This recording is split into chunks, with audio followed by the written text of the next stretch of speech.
Vanessa Reed was still holding the wine glass when the DNA results appeared on her phone. Full sibling match. Across the table, Natalie Carter, the elegant woman who had lived next door for nearly 20 years, stopped breathing. Vanessa's husband, Brent Holloway, suddenly went pale. Then her mother dropped her glass so hard it shattered across the marble floor. Nobody spoke. Nobody asked what the test said. Because in that terrifying silence, Vanessa realized something far worse than the truth itself everyone at the table already knew. And when Natalie slowly looked up and whispered, "Ask your mother what happened at St. Mary's Hospital in 1988. Vanessa felt her entire life split open. If you've ever discovered that the people closest to you were hiding something devastating, tell me in the comments below. And stay with Vanessa until the end of this story, because the DNA test was only the beginning. Vanessa Reed lived in the kind of neighborhood people envied online. Tree-lined streets, perfect lawns, black luxury SUVs parked in polished driveways. The kind of wealthy Connecticut suburb where every woman wore cream cashmere in winter and hosted wine nights with catered charcuterie boards they pretended to assemble themselves. From the outside, Vanessa's life looked flawless. Inside, it felt like suffocating, quietly in a beautiful room. "Smile," Brent Holloway muttered beside her as they left his parents' house after the disastrous dinner. "You already embarrassed everyone enough tonight." Vanessa stared out the passenger window. Embarrassed everyone. Not, "Are you okay?" Not, "This must be overwhelming," just embarrassment. Always embarrassment. The windshield reflected Brent's cold expression beneath the passing streetlights. At 42, he was still devastatingly handsome in the polished, corporate American way that magazine covers loved. Silver at the temples, tailored coats, perfect teeth, and absolutely no warmth left in him. Vanessa suddenly realized she couldn't remember the last time he had touched her affectionately. Not out of obligation, not for appearances. Actually touched her. "You think I embarrassed everyone?" she asked quietly. Brent exhaled sharply. "Oh my God, Vanessa, don't start." The exhaustion in his voice cut deeper than yelling would have, like loving her had become inconvenient years ago. "You saw my mother's reaction. She dropped a glass," Brent snapped. "People panic. It doesn't mean there's some conspiracy, but you looked scared too." That made him glance at her. Only for half a second. But Vanessa caught it. And suddenly, her stomach twisted. Because that expression wasn't confusion. It was fear. By the time they reached their house, Brent was already checking emails on his phone. The massive modern property stood glowing against the dark sky, all glass walls and expensive silence. Vanessa used to love this house. Now it felt like a showroom nobody actually lived in. Brent loosened his tie as he walked inside. "I have an early call tomorrow." Of course he did. He always did. Vanessa followed him into the kitchen slowly, her heels clicking against marble floors. The silence between them stretched painfully. Finally, she whispered, "Do you think Natalie knew?" Brent froze for almost an invisible second before grabbing a bottle of sparkling water. No, too fast, too rehearsed. Vanessa watched him carefully. "Then why did she mention the hospital? I don't know." Brent, Vanessa. He turned sharply. "You are spiraling." There it was. The word he always used whenever she got too close to something uncomfortable. Spiraling. Too emotional. Too sensitive. Too dramatic. After 15 years of marriage, Brent had perfected the art of making Vanessa question her own instincts. And the terrifying part, it usually worked. But not tonight. Tonight, something inside her had cracked open. Brent disappeared upstairs without another word. Vanessa stayed alone in the kitchen. The expensive refrigerator hummed softly behind her. Her hands trembled as she opened her phone again and stared at the DNA results. 99.98% probability. Full sibling relationship. Full sibling. Not cousin. not distant relative. Sister. Her entire life, Natalie Carter had lived 30 feet away. The elegant blonde woman next door, with the quiet smile and impossibly calm energy. The woman Vanessa had always felt strangely drawn to. At neighborhood parties, people constantly joked that they looked alike. Same eyes, same smile, same mannerisms. Vanessa used to laugh about it. Now it made her nauseous. She remembered one summer barbecue 3 years ago. Natalie had reached for a lemonade at the exact same moment Vanessa did. They'd both accidentally said sorry in the exact same tone. Everyone laughed. Even Brent had stared too long. At the time, Vanessa thought nothing of it.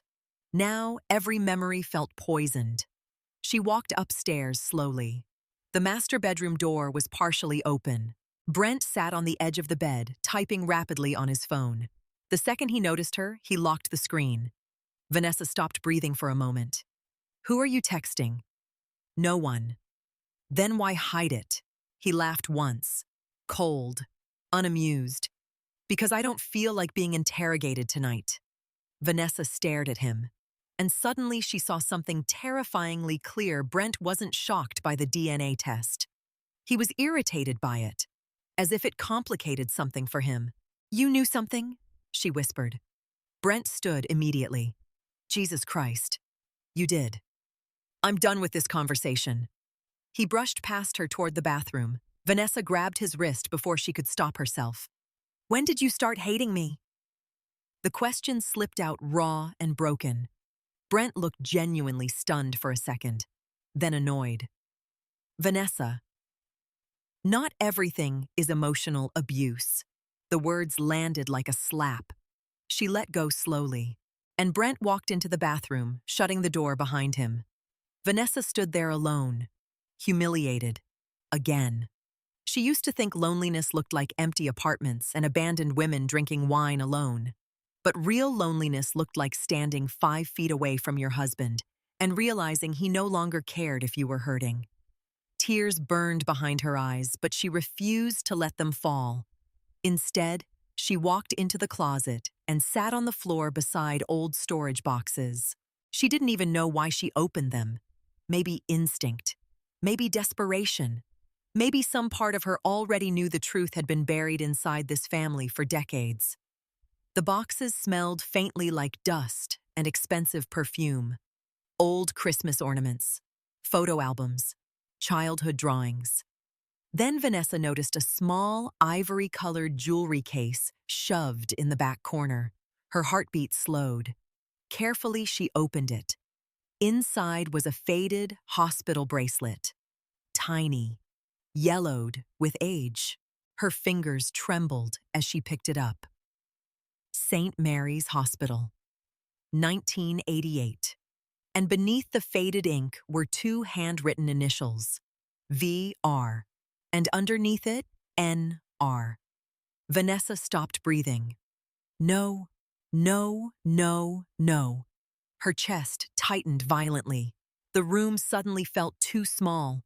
She stared at the bracelet again and again as panic flooded her body. 2 initials. Not one. 2 babies. Footsteps approached. Vanessa looked up sharply. Diane Reed stood frozen in the doorway. Her mother's face turned white the instant she saw the bracelet. For one long, horrifying moment, neither of them spoke. Then Diane whispered, "Where did you find that?" Vanessa slowly stood. Her hands shook so badly the bracelet nearly slipped from her fingers. "What is this?" Diane's expression hardened instantly. Too instantly, like panic transforming into control. "Put it back." "What does NR mean, Vanessa?" "What does it mean?" Diane marched forward and snatched the bracelet from her hand. The movement was so aggressive it shocked Vanessa silent. Her mother clutched the tiny bracelet like something dangerous. "You shouldn't have touched this." Vanessa stared at her. And in that moment, she knew. Not suspected. Knew. Her mother was hiding something monstrous. Then Diane said the words that shattered whatever trust Vanessa still had left. "If you value your marriage, you'll stop digging. Vanessa's blood ran cold, because that wasn't denial. It was a warning. Vanessa barely slept. Every time she closed her eyes, she saw the bracelet in her mother's hand. VRNR. The initials replayed in her head like a siren. By morning, the silence inside the house felt unbearable. Brent had already left for work without saying goodbye. Not unusual, but today it felt deliberate. Vanessa stood alone in the massive kitchen, wearing one of Brent's old sweaters, staring at untouched coffee growing cold beside her. Her phone buzzed. Natalie. Vanessa froze before answering. "Hi, Natalie," said softly. Even her voice sounded familiar now. Too familiar. "Did you sleep at all?" Natalie asked. "No." A long pause stretched between them. Then Natalie whispered, "Neither did I." Vanessa closed her eyes. For some reason, that hurt more than everything else. Because all night she had kept imagining Natalie alone in her own house next door, probably staring at the same terrifying questions. Two women living side by side for decades, without knowing they shared blood. "This is insane," Vanessa murmured. "I know. My mother threatened me last night." Natalie went quiet. "What do you mean, threatened?" "She told me to stop digging if I valued my marriage." The silence on the other end turned heavy. Then Natalie said carefully, "That's a very strange thing to say." "Exactly." Vanessa gripped the kitchen counter tighter. "I need proof," she whispered. "I need something real before I completely lose my mind." "You're not losing your mind." The certainty in Natalie's voice nearly made Vanessa cry. Because nobody had spoken to her gently in a very long time. Not Brent, not Diane, not even herself. "I'm going to St. Mary's Hospital today," Natalie said. Vanessa's pulse jumped. "They won't release records." "Probably not. But I know someone in hospital administration." Vanessa looked toward the staircase instinctively, as though Brent might somehow overhear. "When did you start investigating this?" Natalie hesitated. "Too long." Vanessa's stomach tightened. "Natalie." "I didn't investigate," she said carefully. "Not exactly." "What does that mean?" Another pause.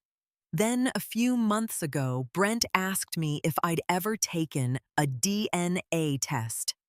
Vanessa stopped breathing. The kitchen suddenly felt ice cold. "What?" "He brought it up casually at a neighborhood fundraiser. He said people online were always saying we looked alike." Vanessa's heart began pounding violently. What exactly did he say? Natalie sounded uncomfortable now. "He asked if I knew anything about my biological parents. And when I told him no, he looked nervous." Vanessa sat down slowly. Her hands had started shaking again. Brent knew something. Maybe not everything, but something. And he never told her, Vanessa. She forced herself to speak. "Can we meet later?" "Of course." After hanging up, Vanessa stared blankly ahead. Memories started rearranging themselves in horrifying new ways. Every strange look, every awkward silence, every time Brent shut down conversations about family history. Every moment Diane acted weird around Natalie.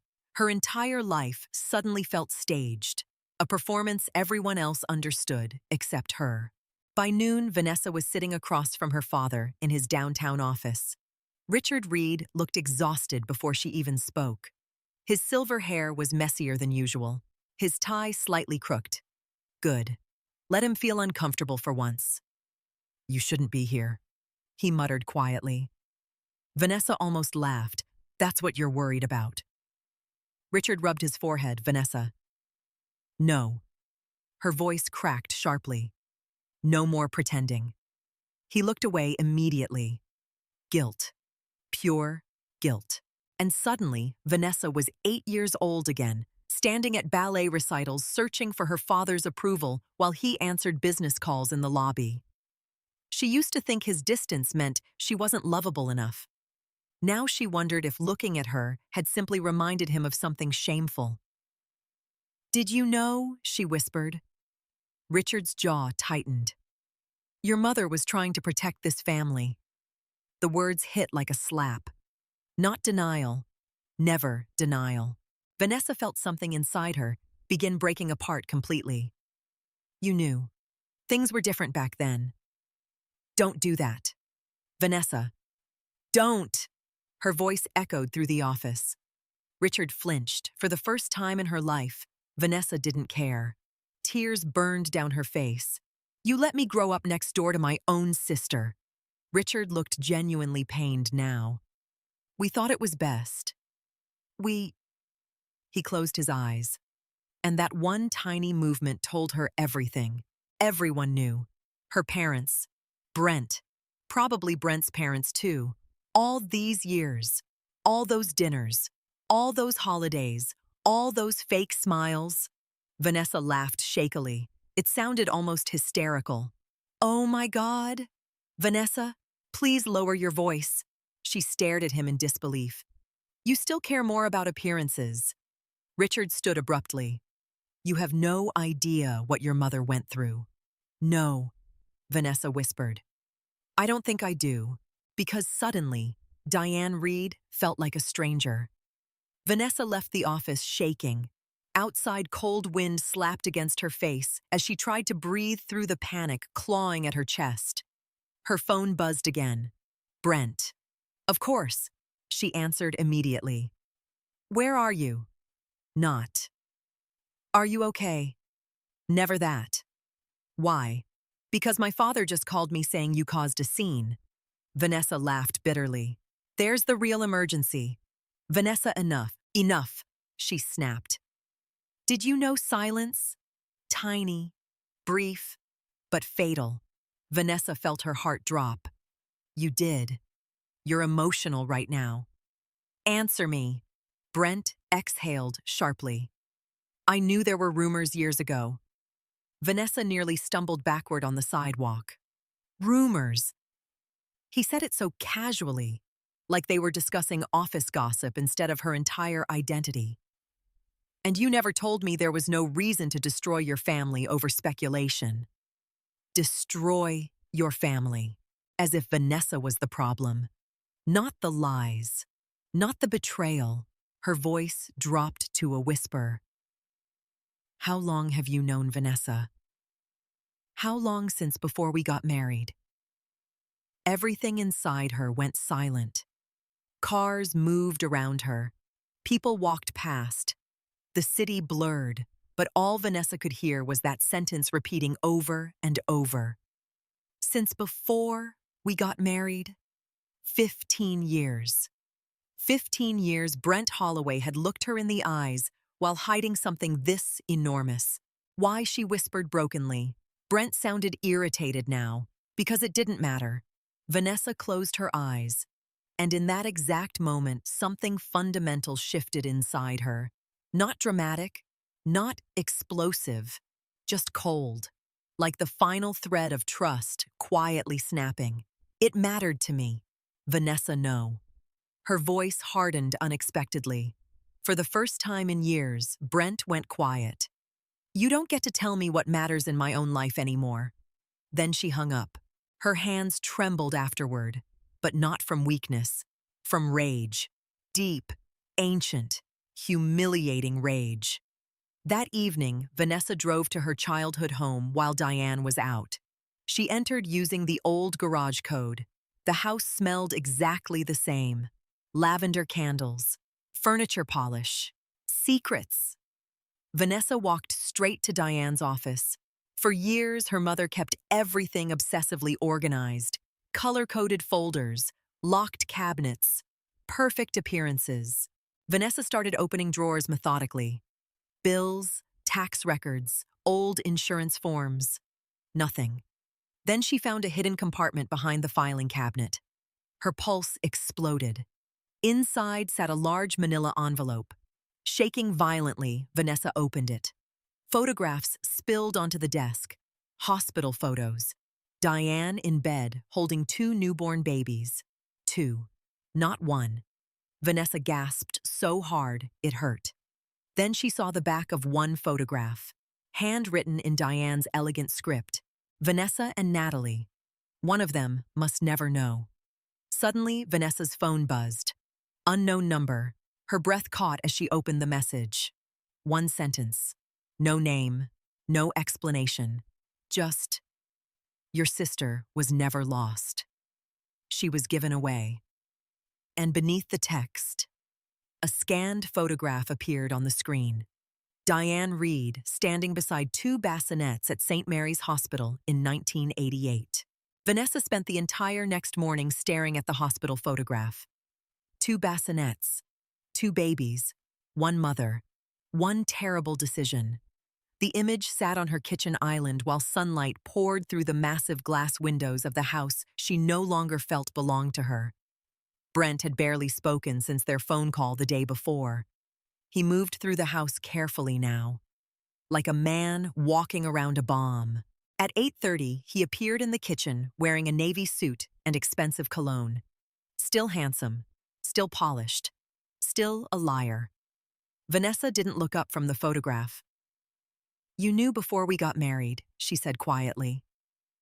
Brent reached for coffee. "We already talked about this." "No. You avoided it." He sighed heavily. "Vanessa, this obsession is becoming unhealthy." Obsession.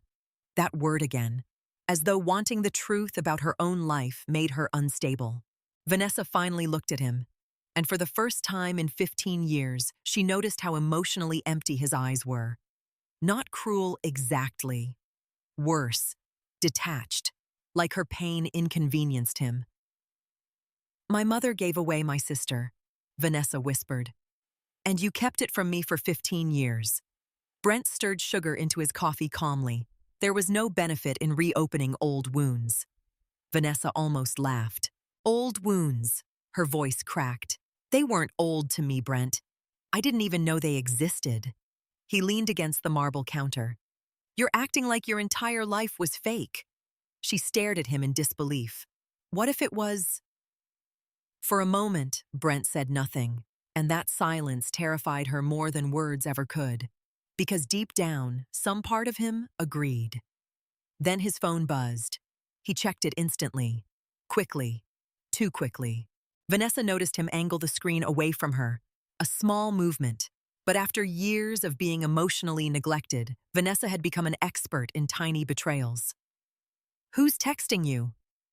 "Work. Show me." Brent's jaw tightened immediately. "Excuse me." "You heard me."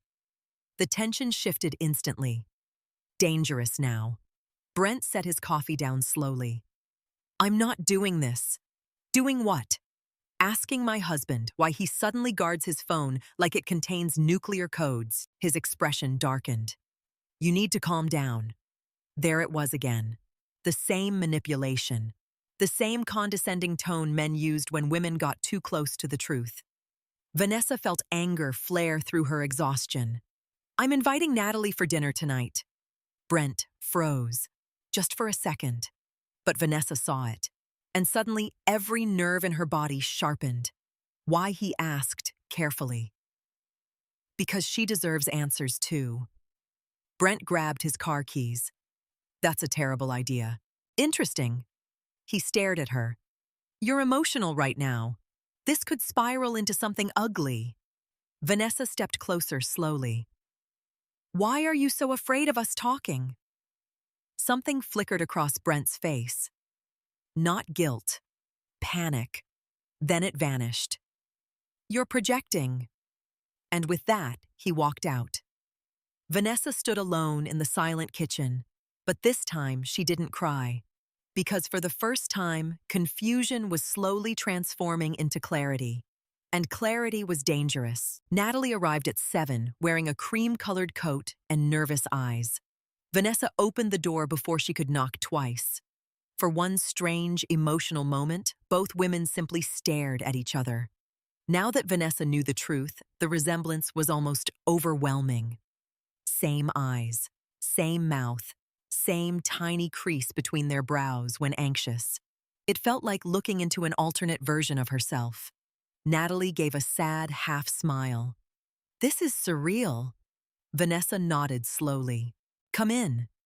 The house suddenly felt different with Natalie inside it. Less cold somehow, like a missing piece had unknowingly returned. Vanessa had prepared dinner herself despite barely eating for days. Roasted salmon, wine, salad, normal things, as if normal still existed. Natalie glanced around the beautiful kitchen awkwardly. "You have a gorgeous home," Vanessa almost said. "It doesn't feel like mine anymore." Instead, she asked quietly, "Did Brent ever speak to you again after that fundraiser?" Natalie hesitated before sitting down. "Once." Vanessa's stomach tightened. "When?" "A few weeks ago." About what Natalie looked uncomfortable now. He asked strange questions. What kind of questions about whether I'd ever searched for my biological family? Vanessa felt ice spread through her chest. "And I told him I stopped looking years ago." Why Natalie looked down at the wine in her glass. "Because eventually, you get tired of wondering why you weren't wanted." The words sliced straight through Vanessa. Not wanted. God. All these years, Natalie had lived beside the family who abandoned her without knowing it. Vanessa suddenly felt sick. "You were wanted," she whispered immediately. Natalie gave a small, sad smile. "You don't know that." But Vanessa did know, or at least she knew something worse now. Natalie hadn't been abandoned because she was unwanted. She'd been abandoned because Diane Reed valued appearances more than truth. Before Vanessa could answer, the front door opened. Brent. Of course. He stepped into the dining room, clearly irritated to see Natalie already there. But his expression changed almost instantly into polished charm. Corporate Brent. The version everyone else loved. "Natalie," he said smoothly.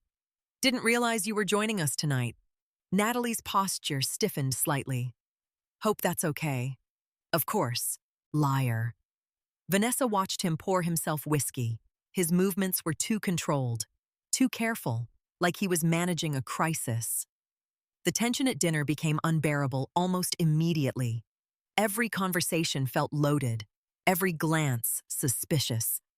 Vanessa finally set down her fork. Natalie found out her adoption was handled through St. Mary's Hospital. Brent took a sip of whiskey. "That's interesting." "That's all you have to say." He looked at her calmly. "What exactly do you want from me?" "The truth." Brent laughed softly. "There it is." Natalie frowned slightly. "What does that mean?" Brent leaned back in his chair. "It means Vanessa has convinced herself there's some massive conspiracy happening." Vanessa stared at him. "You knew before we married." Natalie's eyes widened immediately. What Brent shot Vanessa a warning look. But she didn't stop. "You knew there were rumors I had a sister." Natalie slowly turned toward Brent. "You told me you only suspected after the DNA test." Brent's composure cracked for the first time. "Barely. But enough. I didn't think it mattered." Natalie looked genuinely disturbed now. "You didn't think it mattered that your wife might have a sister living next door?" "Don't twist my words." Vanessa let out a hollow laugh. "Oh my God." Brent suddenly slammed his glass onto the table. "Vanessa always does this." The room went silent. His voice had changed. Sharper now. Crueler. When she gets emotional, she drags everyone into it. Natalie stared at him in disbelief. Vanessa felt humiliation flood her body. Because this was familiar. This was what Brent always did. Minimize her. Embarrass her. Make her look irrational. But tonight, for the first time, another person was witnessing it. And judging him for it. Natalie sat up straighter. "I don't think she's being emotional," she said carefully. "I think she's trying to understand why everyone lied to her." Brent's jaw tightened instantly. "She's exhausting herself over something that happened decades ago." Vanessa whispered, "It happened to me yesterday." That finally silenced him. Natalie slowly reached into her purse. "There's something else," she said quietly. Vanessa looked at her. My adoptive parents gave me limited paperwork when I turned 30. Brent went completely still. Natalie pulled out a folded photocopy. My adoption was private. Vanessa's pulse thundered in her ears, and Natalie swallowed hard. There was one signature listed under emergency maternal authorization. She slid the paper across the table. Vanessa looked down, and the world tilted beneath her. Diane Reed. The room fell deathly silent. Then suddenly Diane Reed's voice echoed from the doorway. "You were never supposed to see that?" Vanessa looked up sharply. Her mother stood frozen at the entrance to the dining room, pale, terrified, destroyed, and for the first time in Vanessa's life, Diane Reed looked guilty. Then her mother whispered through trembling tears, "I never had a choice." Nobody moved. Diane Reed stood frozen near the dining room entrance, trembling beneath the chandelier light. Vanessa had never seen her mother look small before. Diane Reed was the kind of woman who controlled every room she entered. Country club lunches, charity boards, holiday dinners. She built her entire identity around elegance and perfection. But tonight, she looked like a woman standing at the edge of exposure. Natalie slowly rose from her chair. "You knew," she whispered. Diane's lips trembled. "Please." "No," Vanessa said sharply. Her voice surprised even herself. Cold, steady, dangerously calm. No more lies. Brent shifted beside the bar counter. "Vanessa, maybe this conversation should happen privately." She turned toward him instantly. "Why?" she snapped. "So everyone can keep controlling the story." Brent's jaw tightened. "That's not what I meant." But Vanessa barely heard him anymore, because her entire world had narrowed to the woman standing across from her. Her mother, the woman who tucked her into bed, packed her school lunches, taught her how to smile politely through pain, and apparently gave away one of her daughters like a secret she couldn't afford. Vanessa looked at Diane slowly. "How could you do this?" Diane closed her eyes. "You don't understand what life was like back then. There is no explanation for this." "There is," Diane whispered desperately. "You just don't want to hear it." Vanessa laughed bitterly. "Oh, I definitely want to hear it." The silence that followed felt endless. Finally, Diane walked slowly toward the dining table and sat down, like her legs could barely hold her anymore. Richard Reed appeared moments later from the hallway. The second Vanessa saw her father's face, she knew. He already knew what Diane was about to confess. Of course he did. Cowards always protected each other. Natalie remained standing, arms folded tightly across her chest. Bracing herself, Diane stared at her hands for several long seconds before speaking. "When I got pregnant," she began shakily, "your father and I were already having problems." Richard immediately looked away. Vanessa felt disgust rise in her throat. "Problems," she repeated. "You mean his affairs?" Richard flinched. Diane nodded weakly. There was another woman. A younger woman. People were talking. The company was unstable. Our finances were collapsing. Vanessa crossed her arms tightly. "And that made you give away your child." Tears slid down Diane's cheeks. "You were born premature," she whispered. "Both of you were." Natalie's face crumpled slightly. Diane looked toward her carefully. "You were so tiny." Vanessa suddenly hated how emotional her mother sounded, because somewhere deep inside, she still wanted to believe Diane loved them, and that made this worse. "I was terrified," Diane continued. "The doctors said caring for twins would be overwhelming. Your father was barely home. The board was pressuring us. Everyone expected perfection." "There it is," Vanessa said quietly. Diane looked up. Perfection.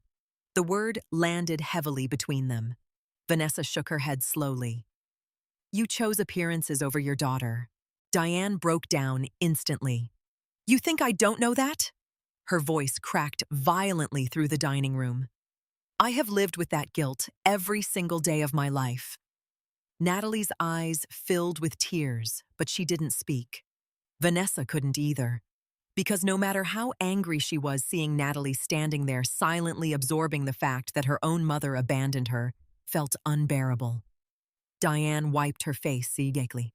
A private adoption agency approached us through the hospital. Vanessa stared at her in disbelief. You arranged this before we were even born. No, Diane cried. No, it happened afterward. Everything happened so fast. Richard finally spoke, quietly. We thought Natalie would have a better life. Natalie laughed once, a broken sound. You gave me away to strangers. Richard's expression twisted with guilt. They were a good family. You don't get credit for choosing decent buyers, Vanessa snapped. The room fell silent again. Brent stepped forward carefully. Vanessa. Don't. She held up a hand without looking at him, because suddenly she realized something horrifying. Nobody had protected Natalie. Nobody had protected Vanessa either. They had all protected the family image. That was the real priority. Always. Vanessa looked back at Diane. Why keep Natalie next door? Diane's face collapsed completely. We didn't know. Vanessa frowned. What? The adoption agency closed years later, Diane whispered. We had no idea where she ended up. Natalie looked stunned. Diane swallowed hard. The day you introduced her to us at the neighborhood Christmas party, Diane's voice broke. I thought I was hallucinating. Vanessa remembered that night vividly now. Diane spilling wine, Richard leaving early, Brent acting tense. God, it had started years ago. You recognized her immediately, Natalie whispered. Diane nodded through tears. You looked exactly like Vanessa. Natalie looked physically sick. And you said nothing. Diane covered her mouth, sobbing harder. I was afraid. Vanessa stared at her mother in disbelief. Afraid of what Diane slowly lowered her hands. Losing everything. There it was again. Not losing her daughters. Not losing trust. Everything. The house, the reputation, the marriage, the image. Vanessa suddenly saw her mother, clearly for the first time in her life. Diane Reed loved control more than honesty, and everybody around her suffered for it. Natalie wiped tears from her face angrily. All these years, her voice cracked. I lived 30 feet away from my own family. Nobody answered, because there was nothing to say. Vanessa looked toward Brent slowly. And you? He stiffened immediately. You knew before we got married. Brent exhaled heavily. I knew there had been rumors. Stop calling them rumors. Fine. His tone sharpened slightly. I knew there had been suspicions. Vanessa felt rage flare hot in her chest. And you decided I didn't deserve to know. Brent ran a hand through his hair impatiently. Your parents believed telling you would destroy the family. Vanessa stared at him. And what did you believe? He hesitated. Fatal mistake. Then he said quietly, I thought some truths do more harm than good. The words hit her like ice water, because Brent genuinely believed that. He believed protecting comfort mattered more than truth. More than her. Vanessa stepped backwards slowly, as though finally seeing the man she married clearly, and realizing she did not like him. Not anymore. Maybe she never truly had. Suddenly her phone buzzed loudly on the table. Everyone looked down instinctively. Unknown number again. Vanessa opened the message with shaking hands. One photo appeared instantly. Brent, holding another woman at a luxury resort. Time-stamped 6 months earlier, on Vanessa and Brent's wedding anniversary. Below the image was one sentence, your husband has secrets too. Vanessa looked up slowly. Brent's face had gone completely white, and for the first time that night, he looked afraid too. The silence after the photo appeared felt radioactive. Vanessa stared at Brent across the dining room table, while her heartbeat pounded so violently she could hear it in her ears. The image on her phone burned into her mind. Brent, smiling, holding another woman intimately beside a resort pool. The timestamp glared at her like a knife. Their anniversary. The same night, Brent claimed he was trapped in Chicago for an investor emergency. Vanessa remembered sitting alone at a candlelit restaurant table that night for almost an hour before finally driving home humiliated and pretending it didn't hurt. God. How many times had she rewritten reality to protect him? Brent moved first. Who sent that? Not. It's not what it looks like. Not, I can explain. Just panic about exposure. Vanessa looked up slowly. You tell me. Brent stepped closer, immediately. Give me the phone. She pulled it back. No. His voice sharpened. Vanessa. Natalie suddenly stood. I think I should leave.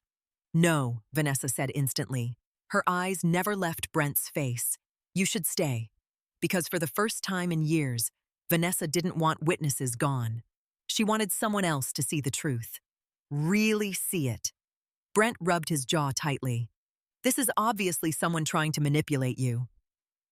Vanessa almost laughed. That's rich coming from you, Diane whispered weakly. Please don't do this tonight. Vanessa turned toward her mother, sharply. Don't do what react to finding out my entire life is built on lies. Richard stepped forward carefully. Vanessa. Emotions are high. Stop saying that. Her voice cracked loudly. Every time I feel something valid, all of you call me emotional. Nobody answered, because it was true, and they knew it. Vanessa looked back at Brent. Who is she? His expression hardened instantly. No one. The answer came too fast, too clean. Vanessa suddenly remembered all the nights Brent came home late, smelling like expensive perfume that wasn't hers. The sudden gym obsession, the password changes, the business trips, the emotional distance. Her stomach twisted violently, not because she finally believed he cheated, because deep down, she realized she had known for years. She just kept choosing denial over devastation. Natalie spoke quietly. Brent, if there's an explanation, now would be a good time. He shot her an irritated look. This is none of your business. Vanessa noticed it immediately. The hostility, the fear. Interesting. Very interesting. She folded her arms slowly. You're nervous around her. Brent scoffed. Oh my God. No, Vanessa whispered. Seriously, ever since this started, you've been terrified whenever Natalie's involved. That's ridiculous. Is it? The room tightened again. Brent looked toward the windows briefly like he wanted escape. Vanessa knew that look too. It was the expression he wore whenever he lost control of a conversation. And suddenly she realized something terrifying. Brent was not afraid of losing her. He was afraid of losing power. There's more going on, Vanessa said quietly. Enough. No. Brent stepped closer. His tone dropped lower now. Warning. Vanessa, stop. And there it was. The same controlled intimidation he used throughout their marriage. Never screaming, never hitting, just subtle domination. Enough to make her doubt herself. Enough to silence her. But tonight, something was different. Tonight, Vanessa was too broken to be controlled anymore. She held up the phone. Who is she? Brent stared at her coldly for several seconds. Then finally, her name is Chloe. The honesty shocked the room. Vanessa blinked slowly, because somehow the truth hurt more than denial. How long? Brent said nothing, which was answer enough. Natalie inhaled sharply. Diane sat down slowly as if she physically couldn't handle more scandal. Vanessa laughed weakly. This is unbelievable. Brent immediately grew defensive. It wasn't serious. The sentence hit Vanessa like acid. Not serious. 15 years of marriage. And that was his explanation. When she whispered again, Brent exhaled heavily. About 8 months. 8 months. Vanessa nearly lost balance. 8 months of lying beside her in bed. 8 months of pretending. 8 months of touching another woman while coming home to his wife every night. God. She suddenly felt filthy. Not because of the affair, because of how desperately she'd tried to earn love from a man incapable of giving it honestly. Was she at the gala last spring? Vanessa asked, quietly. Brent looked away. That tiny movement confirmed everything. Vanessa nodded slowly. I knew it. You imagined that. No, she whispered. I ignored it. That was worse. Natalie moved carefully closer to Vanessa now. Protective, instinctive, and strangely comforting. Brent noticed too. His eyes narrowed slightly. You barely know each other, he muttered. Vanessa turned toward him sharply. She's my sister. The words hung heavily in the room. Her sister. Even now, it felt unreal. Natalie's eyes filled briefly with emotion too. But Brent looked annoyed. Actually annoyed. As if the existence of Vanessa's sister complicated his life inconveniently. And suddenly, Vanessa understood something horrifying. Brent never viewed people emotionally, only strategically. Every relationship in his life revolved around usefulness, connections, optics, control. Even marriage, especially marriage. Vanessa sat down slowly at the dining table. Her body felt exhausted, like her nervous system couldn't process another betrayal. But then she noticed something. Brent's phone buzzed, and his entire body tensed. Interesting. Vanessa watched him glance at the screen quickly before flipping it face down. Too late. She'd already seen the preview. Chloe, call me ASAP. Vanessa felt strangely calm now, dangerously calm. Give me your phone. Brent looked up immediately.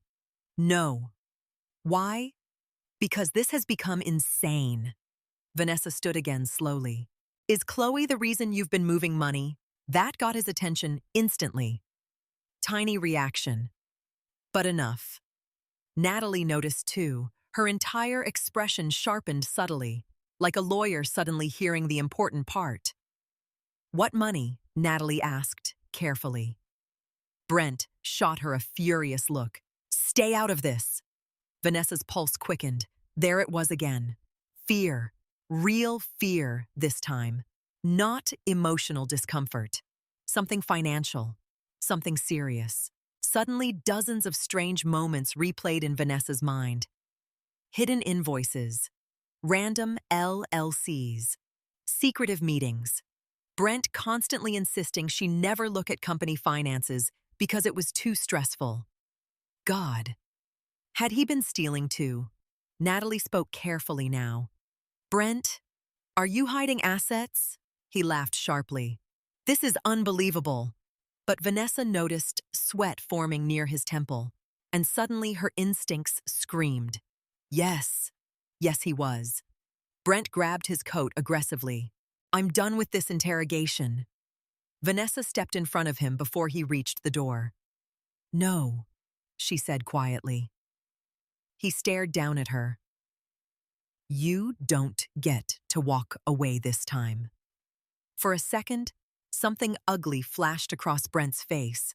Real anger, the kind he usually hid beneath charm. Then he leaned closer and whispered coldly, You have no idea how much your life depends on me. Vanessa froze, and for the first time in 15 years. She wasn't hurt by the sentence. She was terrified by it, because suddenly it no longer sounded emotional. It sounded financial, criminal, strategic, like a threat. Brent walked out seconds later, slamming the front door behind him. The house shook with the impact. Silence filled the dining room. Natalie looked at Vanessa carefully, then quietly asked, Do you have access to his financial records? Vanessa looked up slowly. No. Natalie's expression darkened. That's a problem. Vanessa's stomach dropped, because something in Natalie's voice said this was no longer just about cheating. And deep down, Vanessa realized Brent Holloway might be hiding a second life far uglier than infidelity.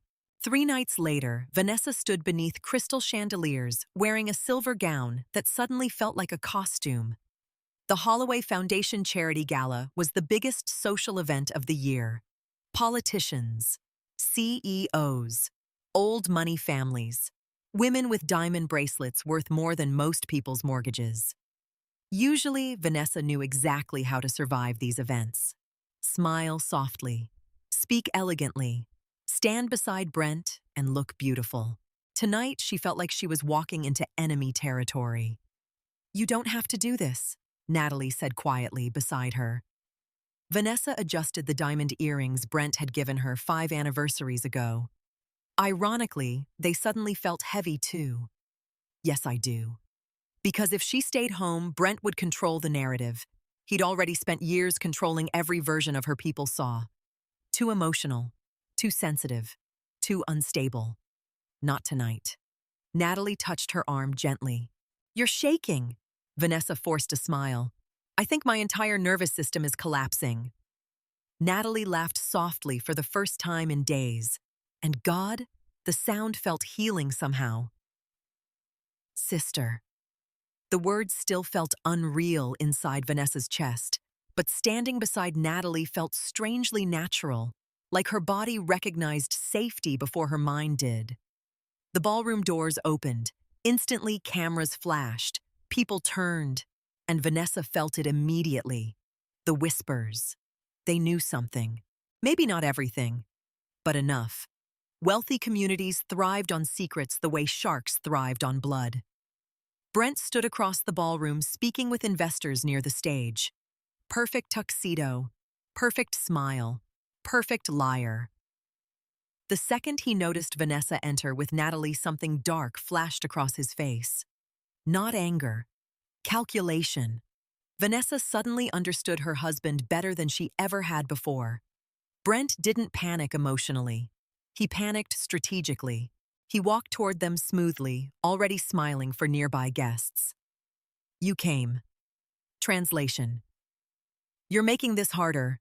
Vanessa smiled back just as coldly. "It's my foundation too." A tiny muscle moved in Brent's jaw. God. She used to miss these expressions completely. Now they were impossible to ignore. Brent kissed her cheek lightly for appearances. The gesture made her skin crawl. "You look beautiful," he said. Another performance. Vanessa stared directly into his eyes. "You look nervous." For half a second, his smile cracked. Then corporate Brent returned instantly. "I think we should avoid scenes tonight." Natalie folded her arms. "That depends on whether anyone lies tonight." Brent's eyes flicked toward her sharply. There it was again. That discomfort around Natalie. Like her existence threatened him somehow. Before Vanessa could respond, Victoria Holloway appeared beside them, dripping in emerald silk and disapproval. Brent's mother looked immaculate as always, and emotionally dead as ever. "There you are," Victoria said coolly. "People are already talking." Vanessa smiled faintly. About the fundraiser, Victoria's expression sharpened. "You know exactly what I mean." Of course she did. Because in families like this, reputation mattered more than truth. Always. Victoria lowered her voice carefully. "You should have handled your personal issues privately." Vanessa stared at her in disbelief. "My mother gave away my sister." Victoria barely reacted. "And broadcasting family instability helps no one." Natalie actually looked stunned. Vanessa, however, suddenly wasn't. Because women like Victoria Holloway viewed emotions as weaknesses. Human suffering was acceptable as long as it stayed invisible. Brent stepped in quickly. "Mother."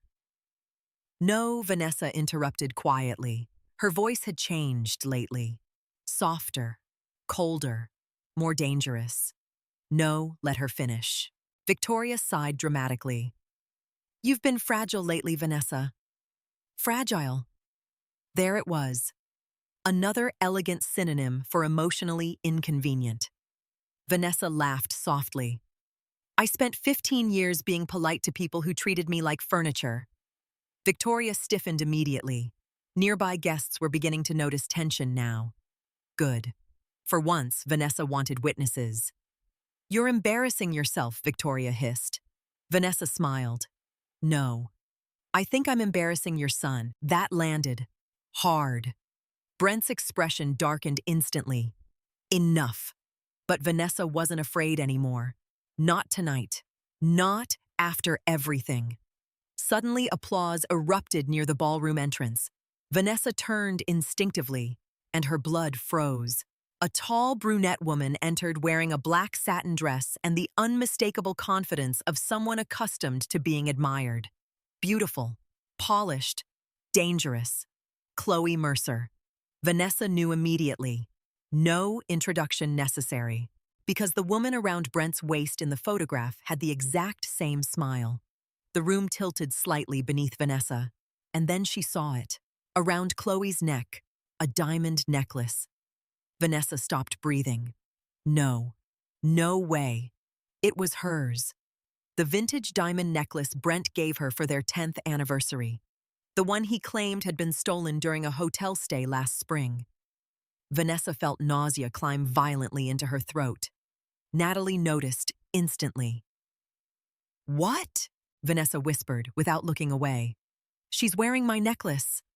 Natalie's face hardened immediately. Across the ballroom, Chloe finally noticed Brent, then Vanessa, and for one horrifying second. Chloe looked uncomfortable, guilty. Interesting. Brent saw where Vanessa was staring. His entire body went rigid. The panic in his eyes confirmed everything. Vanessa looked at him slowly. You gave her my necklace. Vanessa. You told me it was stolen. Lower your voice. That did it. After years of swallowing humiliation quietly. Something inside Vanessa finally snapped. No! Her voice rang sharper than intended. Several nearby conversations stopped. Vanessa stepped closer to Brent. You lied to my face for months while your mistress wore my jewelry. Brent grabbed her arm immediately. Stop this! Natalie stepped between them instantly. Don't touch her. The ballroom had gone nearly silent now. People were staring openly. Victoria looked horrified. Not at Brent. At the public scandal. Of course. Brent lowered his voice dangerously. You are spiraling. Vanessa almost laughed. There was that art again. The favorite weapon of emotionally manipulative men. Make her reactions seem crazier than the betrayal. But tonight, it didn't work. Because for the first time, Vanessa wasn't alone. Natalie stood beside her. Solid, protective, real. And suddenly Vanessa understood something life-changing. People who truly love you don't make you feel insane for hurting. Chloe slowly approached, now clearly realizing escape was impossible. Up close, she looked younger than Vanessa expected. Early 30s, beautiful in the polished Manhattan way Brent always admired, but nervous now. Good. You should go, Brent muttered to Chloe quietly. Vanessa heard it anyway. And the humiliation burned so deep, she thought it might kill her. Not because of the affair, because Brent was still trying to protect Chloe more than his wife. Chloe looked at Vanessa carefully. I didn't know Vanessa held up a hand immediately. Don't. Her voice shook. But not from weakness anymore. Rage. Pure rage. You knew he was married. Chloe looked down silently. Answer enough. Brent stepped forward again. This isn't the place. Vanessa looked around the glittering ballroom slowly. The rich people, the fake smiles, the expensive lies. Then back at Brent. It's exactly the place. And suddenly, after years of silence, Vanessa Reed did something nobody expected. She took off her diamond wedding ring and dropped it directly into Brent Holloway's whiskey glass. The sharp splash echoed through the ballroom. Gasps erupted nearby. Brent stared at her in shock. Vanessa's chest rose unevenly as years of pain finally surfaced. "You made me feel difficult for asking basic questions," she whispered. "You made me feel unstable for noticing lies." Brent's face darkened. Vanessa. But she was done shrinking, done apologizing, done protecting people who destroyed her quietly. Natalie moved beside her supportively, and for the first time in years, Vanessa felt powerful. Then Natalie leaned toward her and whispered something that made Vanessa's blood run cold. "He's hiding much more than an affair." Vanessa didn't cry after the gala. That scared her more than anything. For 15 years, Brent Holloway had relied on one thing whenever he hurt her Vanessa's emotions: her tears, her need to repair things. But now, something inside her had gone terrifyingly still. The morning after the gala, she sat barefoot in Natalie's kitchen, wearing borrowed sweatpants while rain tapped softly against the windows. The contrast between Natalie's house and Brent's mansion felt surreal. Natalie's home was smaller, warmer, lived in. Books stacked unevenly on counters, soft jazz playing quietly, coffee mugs with tiny chips on the rims. Nothing perfect, everything real. Vanessa wrapped trembling hands around a mug of coffee. "I keep waiting to wake up," she whispered. Natalie sat across from her quietly. "You won't." Vanessa laughed weakly. Encouraging. "I'm serious." Natalie leaned back in her chair carefully. "This is the part where people usually start bargaining with reality." Vanessa looked up slowly. "What does that mean?" "It means your brain wants normal back so badly that you'll almost convince yourself none of this matters." God. That already sounded familiar, because part of Vanessa desperately wanted Brent to walk through the door apologizing. Not because she loved him anymore, because certainty was easier than grief. Natalie studied her carefully. "You still want to protect him?" Vanessa immediately shook her head. "No." "Yes," Natalie said gently. "You do." The honesty hurt, because it was true. Vanessa had spent years translating Brent's cruelty into something survivable. "He's stressed. He doesn't mean it. He had a hard childhood. He loves differently." Every excuse women tell themselves when they're emotionally starving. Natalie slid a folder across the table. Vanessa frowned. "What's this?" "Everything I found connected to Brent's shell companies." Vanessa blinked. What Natalie looked almost amused. "I told you. I'm a corporate attorney." "Right." Vanessa still forgot sometimes. Because Natalie carried herself so calmly, she didn't seem dangerous. But suddenly, Vanessa understood. Her sister wasn't soft. She was controlled. There was a difference. Vanessa slowly opened the folder. Financial statements, property transfers, business registrations. Her stomach dropped. "There are 6 companies here." 7, Natalie corrected. "1 dissolved last year." Vanessa looked up sharply. "How did you even get this?" Natalie gave her a look. "You'd be surprised what people leave publicly accessible when they think nobody's paying attention." Vanessa stared at the paperwork again. Brent always claimed Vanessa wouldn't understand the financial side of the business. Now she realized that wasn't protection. It was exclusion. Intentional exclusion. "How bad is this?" Vanessa whispered. Natalie hesitated. "Bad sign. I don't know yet." Meaning some of these transfers don't make sense." Vanessa's pulse quickened. "You think he's hiding money?" "I know he is." The certainty in Natalie's voice chilled her. Vanessa rubbed her forehead slowly. "Why would he do that?" Natalie looked at her carefully. "In case you ever left." The words hit harder than the affair, somehow, because it meant Brent planned for betrayal long before Vanessa ever suspected it. He didn't just cheat. He prepared. Strategically. Coldly. Like an exit plan. Vanessa suddenly remembered something from 3 years earlier.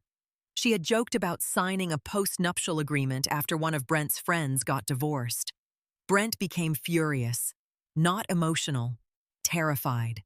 At the time, she thought he was offended by the implication. Now she understood. He was protecting assets. God. How long had her marriage actually been dead? Natalie interrupted softly. Vanessa. She looked up. You need a lawyer. Vanessa let out a shaky breath. Everything inside her resisted the idea. Because lawyers made this real. Divorce made this final. Natalie seemed to read the panic on her face instantly. You don't have to decide today. But you need protection immediately. Vanessa looked back down at the documents. So what now? Natalie leaned forward. Now we stop reacting emotionally and start documenting everything. Something about the sentence shifted the air. Because for the first time since the DNA test, Vanessa didn't feel helpless. She felt focused, terrified, but focused. Natalie grabbed a legal pad from the counter. Step 1, she said calmly. You make copies of every financial document you can access. Vanessa nodded slowly. Okay. Step 2. Screenshot every text, email, and transaction before Brent realizes you're paying attention. Vanessa swallowed hard. This felt surreal, like becoming a detective inside her own marriage. Natalie continued. Step 3. Stop confronting him emotionally. Vanessa frowned. What? Every time you confront Brent emotionally, he manipulates the conversation. God. True. Again. Painfully true. Natalie's expression softened slightly.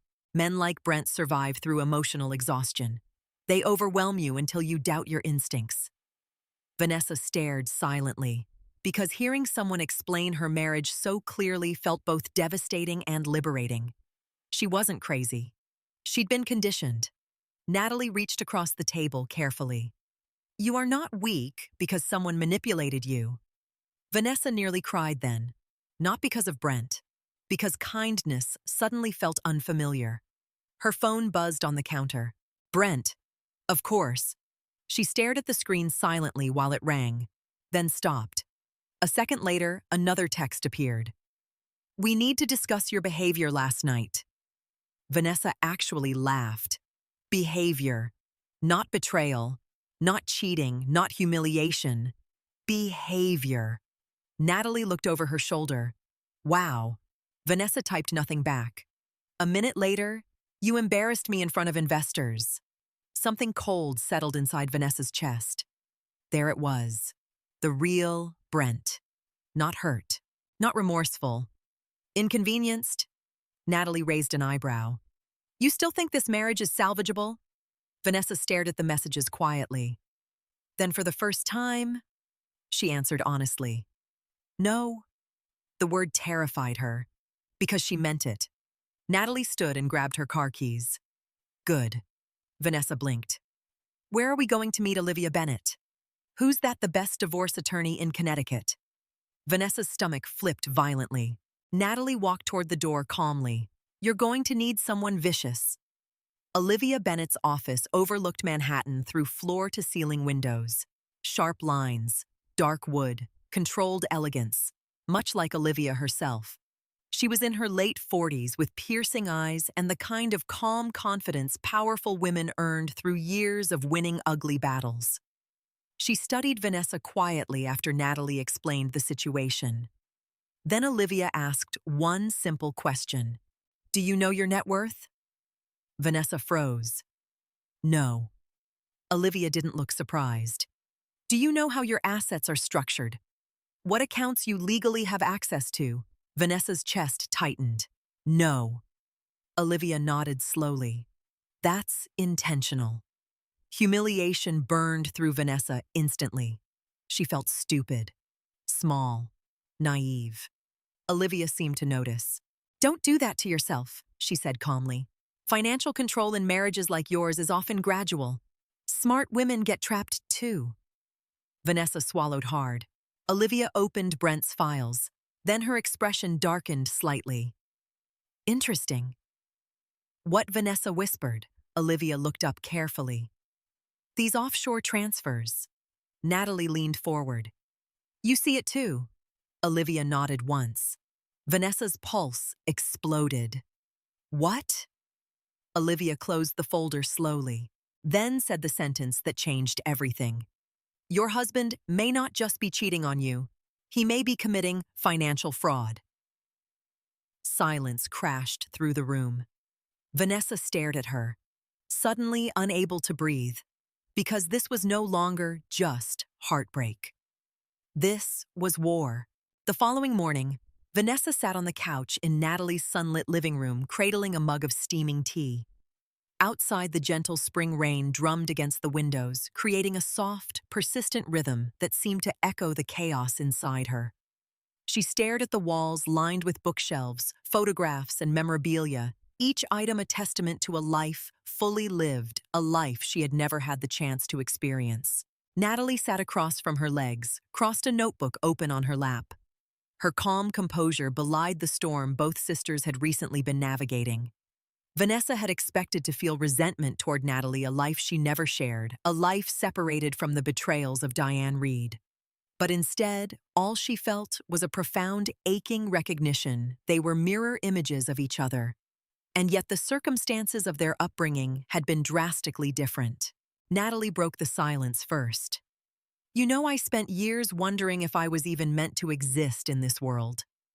My adoptive parents were loving, yes, but they were cautious, overprotective. They shielded me from knowing the truth, from asking questions, from connecting to what was real. I learned to survive on fragments. Vanessa knotted her throat tight. And I had the exact opposite. I had wealth, luxury, education, but I was alone.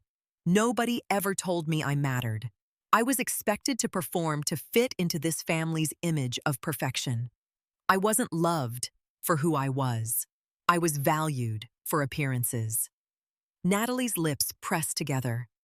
It's strange. Despite our similarities, our childhoods were polar opposites. One had love, one had luxury, but we both lacked the truth. Vanessa swallowed hard. For years, she had walked the streets of their Connecticut suburb, feeling invisible, constantly competing with shadows of perfection. Never realizing the truth she had been blind to, her twin sister had been living literally next door all this time, existing outside the veil of her carefully constructed loneliness.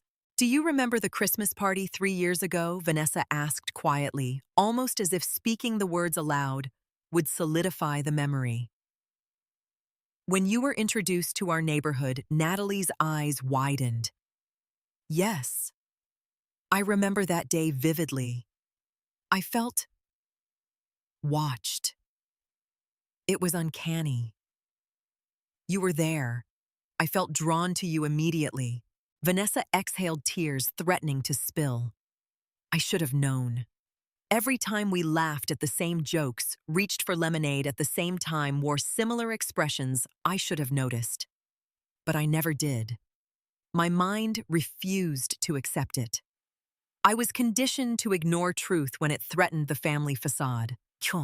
Natalie reached across the table, hesitated, then gently touched Vanessa's hand. You weren't meant to know, not back then. But now we have a chance to reclaim what was stolen. Our bond, our history. Even if it's only starting now. Vanessa's chest tightened. Her body ached with both grief and relief. For the first time, she felt a connection unbroken by lies or manipulation. A sister, a shared history reclaimed from decades of deception. Then Natalie hesitated, pulling a small box from her bag. I was given this by my adoptive mother before she passed. She said you should have it. She slid it across the table. Vanessa opened the box slowly, her fingers trembling. Inside lay stacks of old letters, neatly tied with faded ribbons. Handwritten notes from Diane Reed. Letters never sent words, never delivered. Each one chronicled moments of Vanessa's and Natalie's infancy. Diane's thoughts about her daughters, her fears, and ultimately her decisions to conceal Natalie's existence. Vanessa felt the weight of it all crash over her. Letters never meant for her eyes, revealing the truth she had been denied for 38 years. She began reading aloud, her voice breaking, as Natalie listened quietly. I don't know if I did the right thing. One child had to remain in this world I can control. I cannot lose my standing. I cannot fail at motherhood again. I hope she will never feel the absence of her sister, though I know that is impossible. Vanessa's hands shook. She knew what she was doing, she whispered. Every step she took was deliberate. She chose perfection over love. She chose appearances over truth. Natalie nodded slowly, and yet she couldn't erase everything. We're here now, together, and we can decide what comes next. Not them. The words resonated in Vanessa's chest. For the first time, she considered the possibility of reclaiming autonomy not just from Brent Holloway, but from the lifelong shadow Diane Reed had cast over her identity. Vanessa held another letter. These are all addressed to Natalie but never sent. My mother. She kept them, even knowing I might find them one day. Natalie exhaled slowly. It's as if she was trying to preserve the truth for us without ever being brave enough to share it. Vanessa leaned back, her mind racing. Years of emotional manipulation, isolation, and calculated invisibility, all orchestrated by her family, had left deep scars. But with Natalie beside her, the wounds were beginning to form paths to healing rather than permanent voids. I can't believe she kept them hidden for so long, Vanessa murmured. I could have reached out, connected, known her. I missed 38 years of shared childhood, of sisterhood, of understanding what it's like to have someone who truly knows you. Natalie's eyes glimmered with unshed tears. It's not too late. We can create the bond we should have had, and we can protect each other now. Vanessa exhaled, a shiver running down her spine. She had spent decades being careful, avoiding conflict, suppressing her instincts, letting Brent and Diane control every aspect of her life. But for the first time, she felt clarity, purpose, strength she hadn't known existed. I want to do something, Vanessa said finally. Not just for us, but for other women, other daughters who were denied the truth or manipulated into silence. Natalie smiled faintly, her eyes sparkling with the beginnings of hope. We could use the foundation your family controls. Turn it into something real, something meaningful. A voice for women silenced by secrecy and power. Vanessa's heart raced. The thought of turning the instruments of her oppression, the Holloway Foundation, Brent's company, Diane's social influence, into tools for justice and healing, thrilled her. But first, Vanessa said quietly, we need to protect ourselves. Financially, legally. From Brent. Natalie nodded. Already ahead of you. I've been collecting documents for months, tax records, property transfers, communications. It's a start. You're not alone anymore, Vanessa. Not ever again. Vanessa allowed herself a small smile. For decades, she had been invisible in her own life, carefully molded into the perfect wife and dutiful daughter.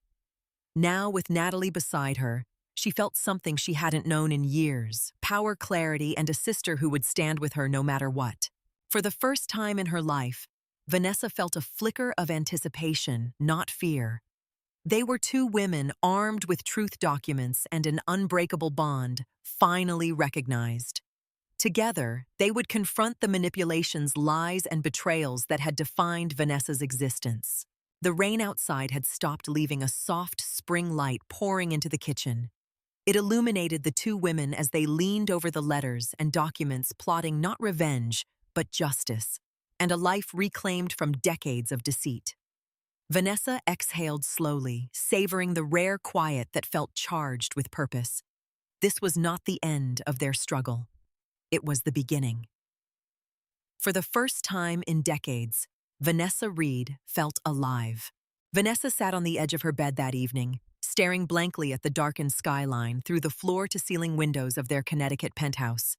The city lights shimmered like distant promises, promises she had believed in once, but now felt meaningless. For 15 years, she had devoted herself to her marriage to Brent Holloway and to the image of a perfect life. And now, the truth was settling over her like a storm cloud. She had been a pawn in a carefully orchestrated game she hadn't even known she was playing. She remembered the first time she realized something was off. It had been subtle at first. Little omissions, small coincidences she had brushed aside. Brent's attention, when given, had always been calculated. Affection was dispensed sparingly, strategically, in precise doses designed to keep her compliant. Any display of independence or curiosity had been met with gentle admonitions or pointed criticism. She had excused his coldness, blamed herself for misunderstandings, and worked tirelessly to preserve the marriage that in hindsight had never truly existed as a partnership. Now, with Natalie at her side, Vanessa began connecting dots she had once ignored. Documents Natalie had unearthed from offshore accounts, old financial statements, hidden under layers of corporate filings and private transfers, all pointed to a chilling pattern. Brent had meticulously protected his wealth while keeping her in the dark. She had literally been cut out of her own financial life. The marriage she had believed to be based on love and commitment was instead a corporate alliance, a shielded arrangement designed to consolidate power and wealth for the Holloway family. She could see it now in full clarity: Diane Reed's insistence on perfection. Richard Reed's silence and Brent's consistent control weren't isolated behaviors. They were part of a coordinated effort to mold her, to contain her, and to exploit her in the service of the family's legacy. Every sacrifice she had made, her career, her social life, her emotional well-being, had been leveraged against her. Every gesture of obedience had been recorded in the quiet archives of corporate spreadsheets and family accounting ledgers. Natalie, sitting cross-legged on the sofa with a laptop open, broke the silence. "I've been reviewing the corporate filings. Brent's setup is intricate. He's transferred funds through multiple LLCs and offshore accounts. Some assets are jointly owned, but the majority of investments are under layers of corporate anonymity. If we're going to challenge him legally, we need to map everything carefully." Vanessa leaned forward, feeling the weight of years of betrayal converge in that single moment. He planned all of this. He orchestrated the entire marriage like a business deal. My life, my devotion, my trust, it was all collateral. "Yes," Natalie said softly. "And he's been counting on you never questioning him." Vanessa clenched her hands into fists. The rage that had been simmering quietly for years now ignited like wildfire. "All these years, I've been building his empire with my time, my energy, my sacrifice, and he doesn't see me as a partner. He sees me as a tool." Natalie nodded. "Exactly. And that's why we have to be meticulous. He's calculated. He won't just give you what you're entitled to. He'll fight, manipulate, and gaslight. But we can fight smarter." Vanessa's mind raced. She thought about the countless anniversaries, the supposed romantic dinners that were really corporate networking events, the nights she spent alone, while Brent entertained investors, and the countless times she had questioned her own sanity because of his subtle, emotional manipulations. Each memory was a thread woven into a tapestry of deception. And now, finally, she could see the pattern in its entirety. "I need to understand everything," Vanessa whispered, her voice trembling but resolute. "Not just financially. I need to know every way this marriage was engineered against me." Natalie leaned closer. "We start with the assets and the LLCs. Then we document communications. Emails, messages, invoices, receipts. Any trace of manipulation or deceit counts. After that, we can start building a case that protects you and exposes the extent of his exploitation." Vanessa exhaled slowly. For so long she had felt powerless. The emotional manipulation, the lies, the betrayals, they had kept her paralyzed. But now, with Natalie guiding her and her own clarity sharpening, she felt something she hadn't experienced in years: control. Not just over her finances, but over her life. "And Diane?" Vanessa asked, quietly. "She knew everything, didn't she?" Natalie's eyes darkened. "Your mother prioritized appearances over you, over the truth. She allowed the arrangement to persist because it protected the family's image. She never considered your happiness or your sister's. That's why this matters. The reckoning isn't just with Brent. It's with the system that enabled him." Vanessa's stomach churned. The full scope of her life's manipulation was staggering, but she felt a strange sense of liberation. For decades, she had been obedient, complicit, and silent, believing that maintaining peace and appearances was the only way to survive. Now silence was no longer an option. Her life and her sister's depended on action. She moved to her laptop and began organizing the documents Natalie had provided. Offshore accounts, property deeds, email chains, corporate filings, everything that Brent had meticulously hidden became part of a growing dossier.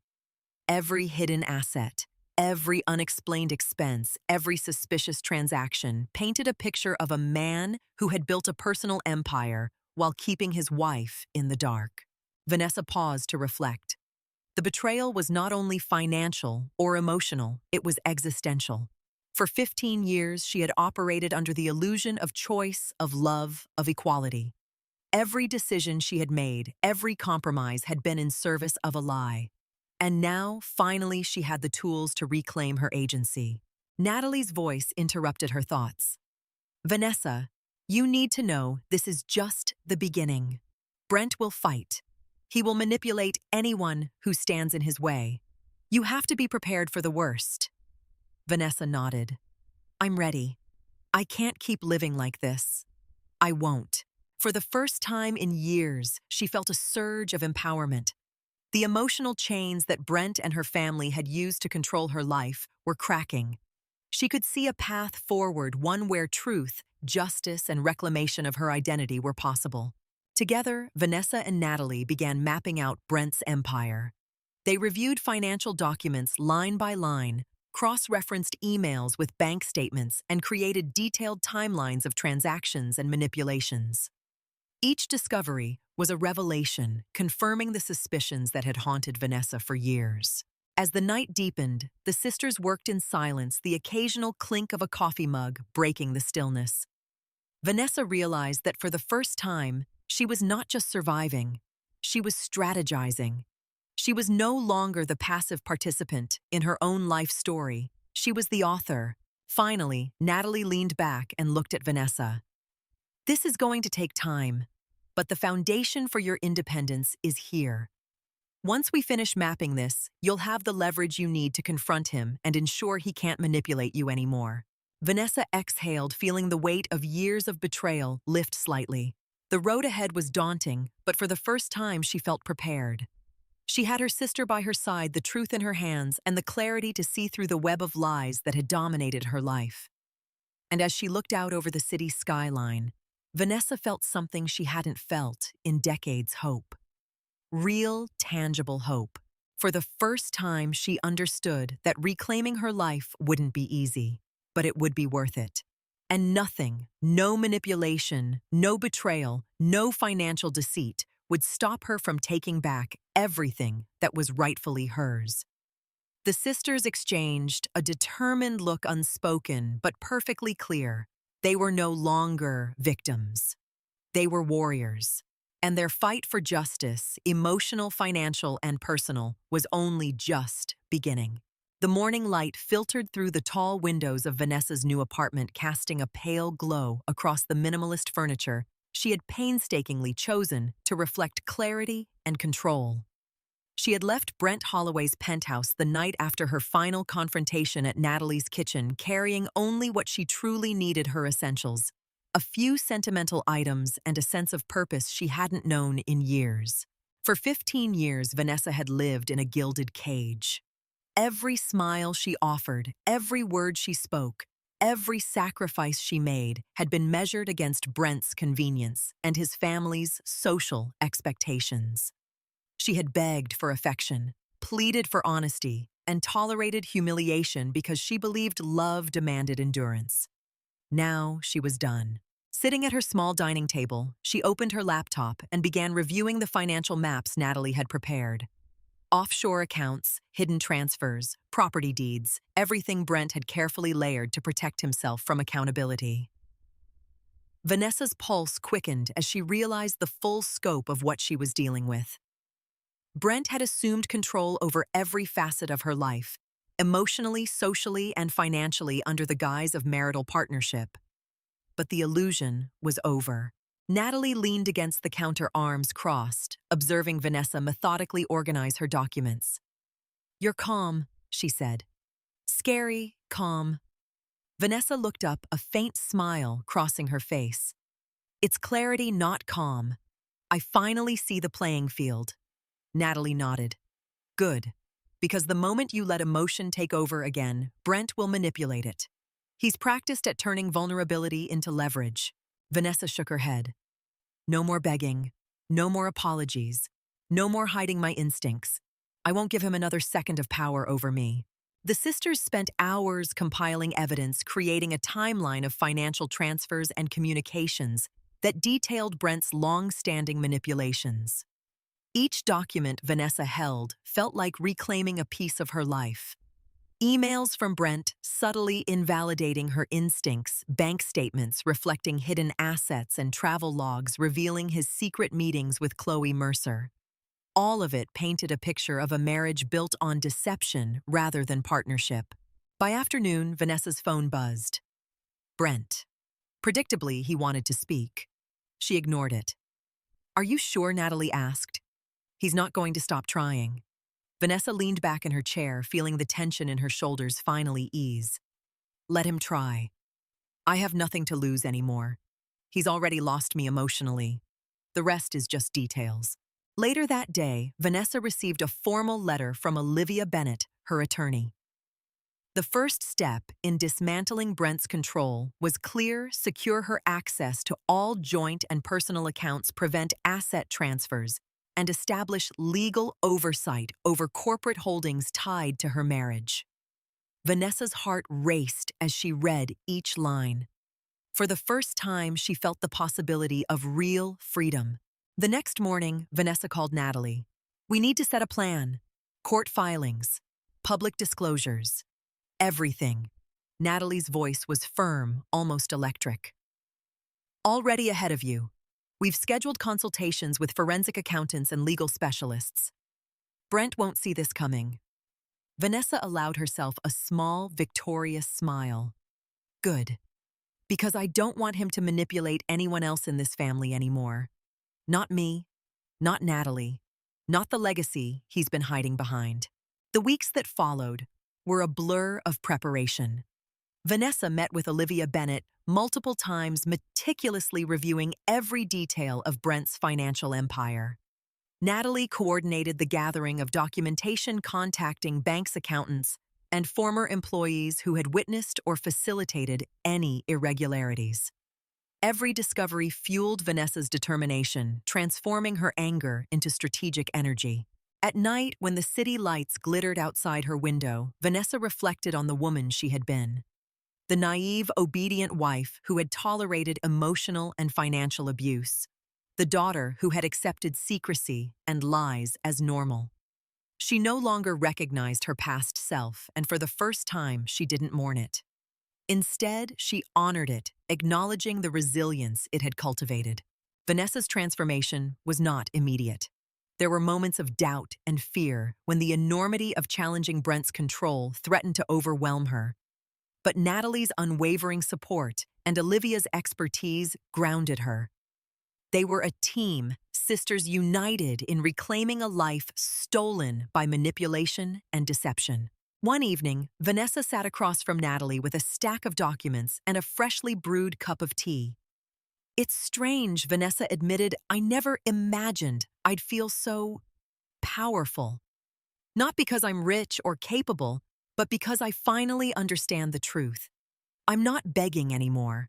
I'm not pleading for validation or love from someone who never intended to give it honestly. Natalie smiled. That's the first step. You stop being a participant in someone else's game. Now you set the rules. Vanessa nodded. And what about the emotional side?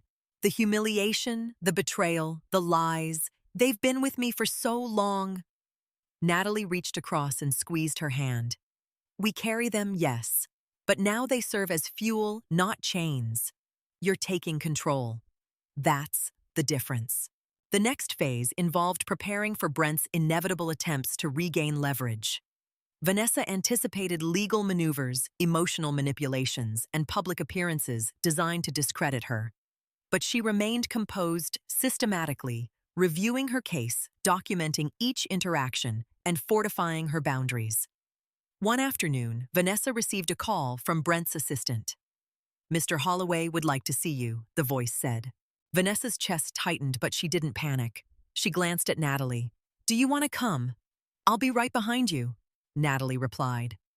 They arrived at Brent's office downtown, a stark high-rise tower that had once symbolized power and wealth. But now, to Vanessa, it symbolized control she was determined to dismantle. Brent entered the room moments later, his expression unreadable. He extended a hand, polite and calculated. Vanessa, I didn't expect to see you so soon. Vanessa met his gaze steadily. I don't expect your approval, Brent. I came to collect what belongs to me and to understand what you've been hiding. He frowned slightly. You've been misled. None of this is necessary. We can handle things quietly. Vanessa shook her head. Quietly is over. Your manipulations, your lies, your secrets, they end now. We have lawyers, accountants, and the documentation to prove every irregularity. There is no quiet escape. Brent's eyes darkened, but Vanessa didn't flinch. For the first time, she understood that power was not just physical or emotional. It was knowledge, strategy, and the refusal to be intimidated. After the meeting, as they walked back to Natalie's car, Vanessa felt an unfamiliar sense of exhilaration. The marriage that had once suffocated her had become a battlefield, and she was fully armed. The helplessness that had defined her life was gone.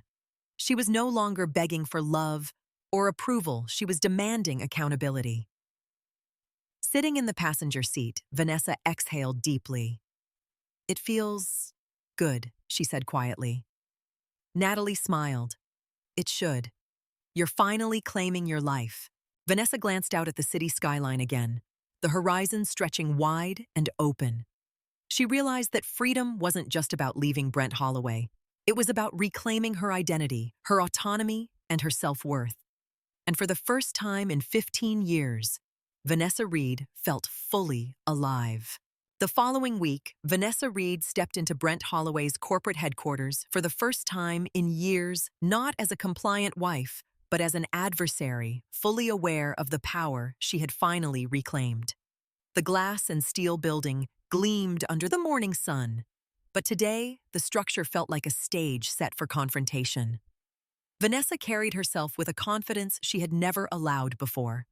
Natalie walked beside her laptop bag, slung casually over her shoulder, a quiet reminder that this was a meticulously orchestrated operation, not a reaction fueled by emotion. The receptionist gave them a polite nod, clearly accustomed to the Holloway family's carefully curated presence. Vanessa smiled faintly, knowing that behind the politeness lay subtle judgment, a silent acknowledgement that the woman they once dismissed as meek and compliant now moved with purpose. She and Natalie bypassed the elevator lobby and went straight to Brent's corner office. The familiar door, once a symbol of authority she had long feared, now stood as an entryway to justice. Brent was already inside reviewing papers at his massive mahogany desk. His suit was impeccable, his posture perfect, and his eyes narrowed slightly when he noticed Vanessa. She stopped a few feet from the door, letting the tension hang in the room before speaking. Brent, Vanessa said calmly, "We need to talk about your financial dealings." He looked up, feigning surprise, though Vanessa knew better. Brent Holloway had always been prepared. He'd built his empire on strategy and meticulous control, and he assumed he could intimidate her into submission, as he had so many times before.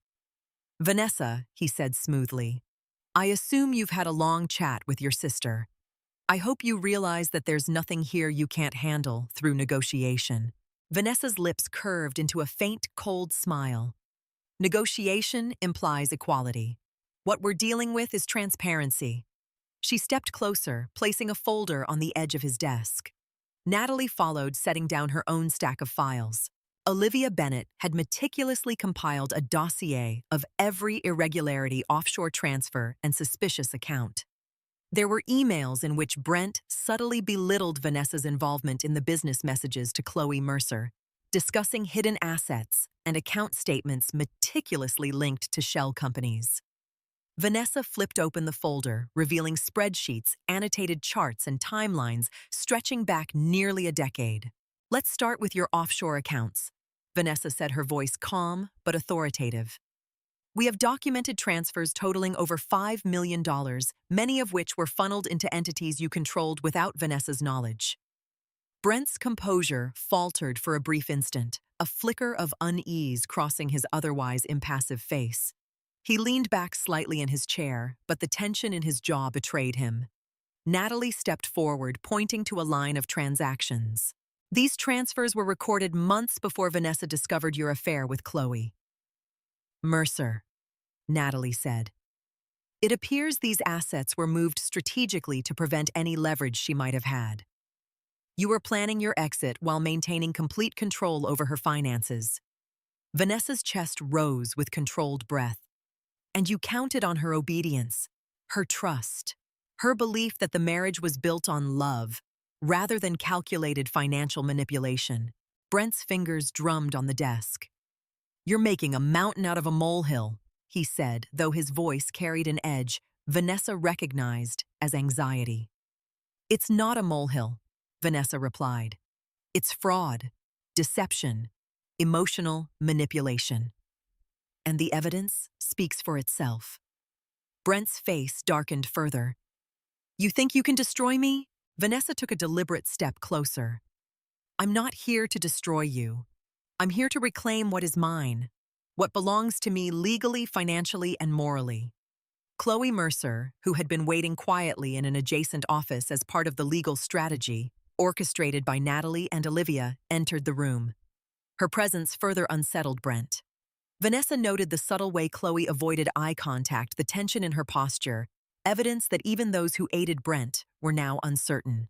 Chloe, Vanessa said softly, "Thank you for coming. Your cooperation is appreciated." Chloe swallowed nervously. I didn't know everything." Vanessa's gaze was steady. "But now you do. And your choice here matters." Brent finally stood towering over the conference table. "Vanessa, this is theatrics. You think that showing me spreadsheets and emails changes the marriage, changes the family." Vanessa's eyes met his squarely. "No, Brent. This isn't about theatrics. This is about accountability, about consequences, about exposing every lie, every manipulation, every betrayal. And the board will see the truth." Natalie turned to Brent with quiet authority. "We've verified every account, every transfer, every shell company. The auditors and legal team are prepared to proceed with disclosures if cooperation isn't immediate." Vanessa felt a surge of power she hadn't known she could feel. Every step, every document, every conversation was part of reclaiming her autonomy. Brent's usual intimidation tactics, his subtle threats, his manipulations were ineffective now. He had underestimated her resilience, her clarity, and the support she had gained from Natalie and Olivia. Diane Reed had called earlier that morning, pleading for Vanessa to reconcile, to be reasonable. Vanessa had listened politely, but in her heart she knew reconciliation without accountability was impossible. Diane had prioritized appearances over her daughter's lives for decades. Now Vanessa held the power to demand the truth and reshape the narrative. Brent's phone buzzed on the desk. Vanessa noted it silently, recognizing the urgency and the timing. He glanced at the screen briefly, a micro-expression of panic crossing his features. Natalie noticed, as did Vanessa. "He's trying to coordinate something," Natalie whispered. Vanessa turned back to Brent. "This is your opportunity to be honest, to resolve this without further escalation. But make no mistake, every attempt to hide, manipulate, or obstruct will be documented and used against you." Brent clenched his fists, realizing he was cornered. For the first time, he couldn't maneuver his way out with charm or subtle threats. The evidence, the strategic planning by Natalie and Olivia, and Vanessa's newfound resolve created a situation he could not control. Vanessa felt the weight of years of deceit lift slightly. For the first time, the marriage that had defined and confined her for so long was no longer a cage. It was a battleground on which she held the advantage. She had been underestimated, dismissed, and manipulated for 15 years. But today, with clear vision, legal support, and her sister beside her, Vanessa Reed was unstoppable. The boardroom meeting ended, with Brent silent, his authority visibly shaken. Vanessa and Natalie left the building together, the crisp air outside sharp and invigorating. For the first time in her life, Vanessa understood the power of truth backed by preparation, and she felt ready for every confrontation that lay ahead. Walking toward the car, Natalie smiled faintly. "You're ready for this." Vanessa nodded, a quiet determination settling into her chest. "I'm done begging. I'm done hiding. This is my life, and I'm taking it back."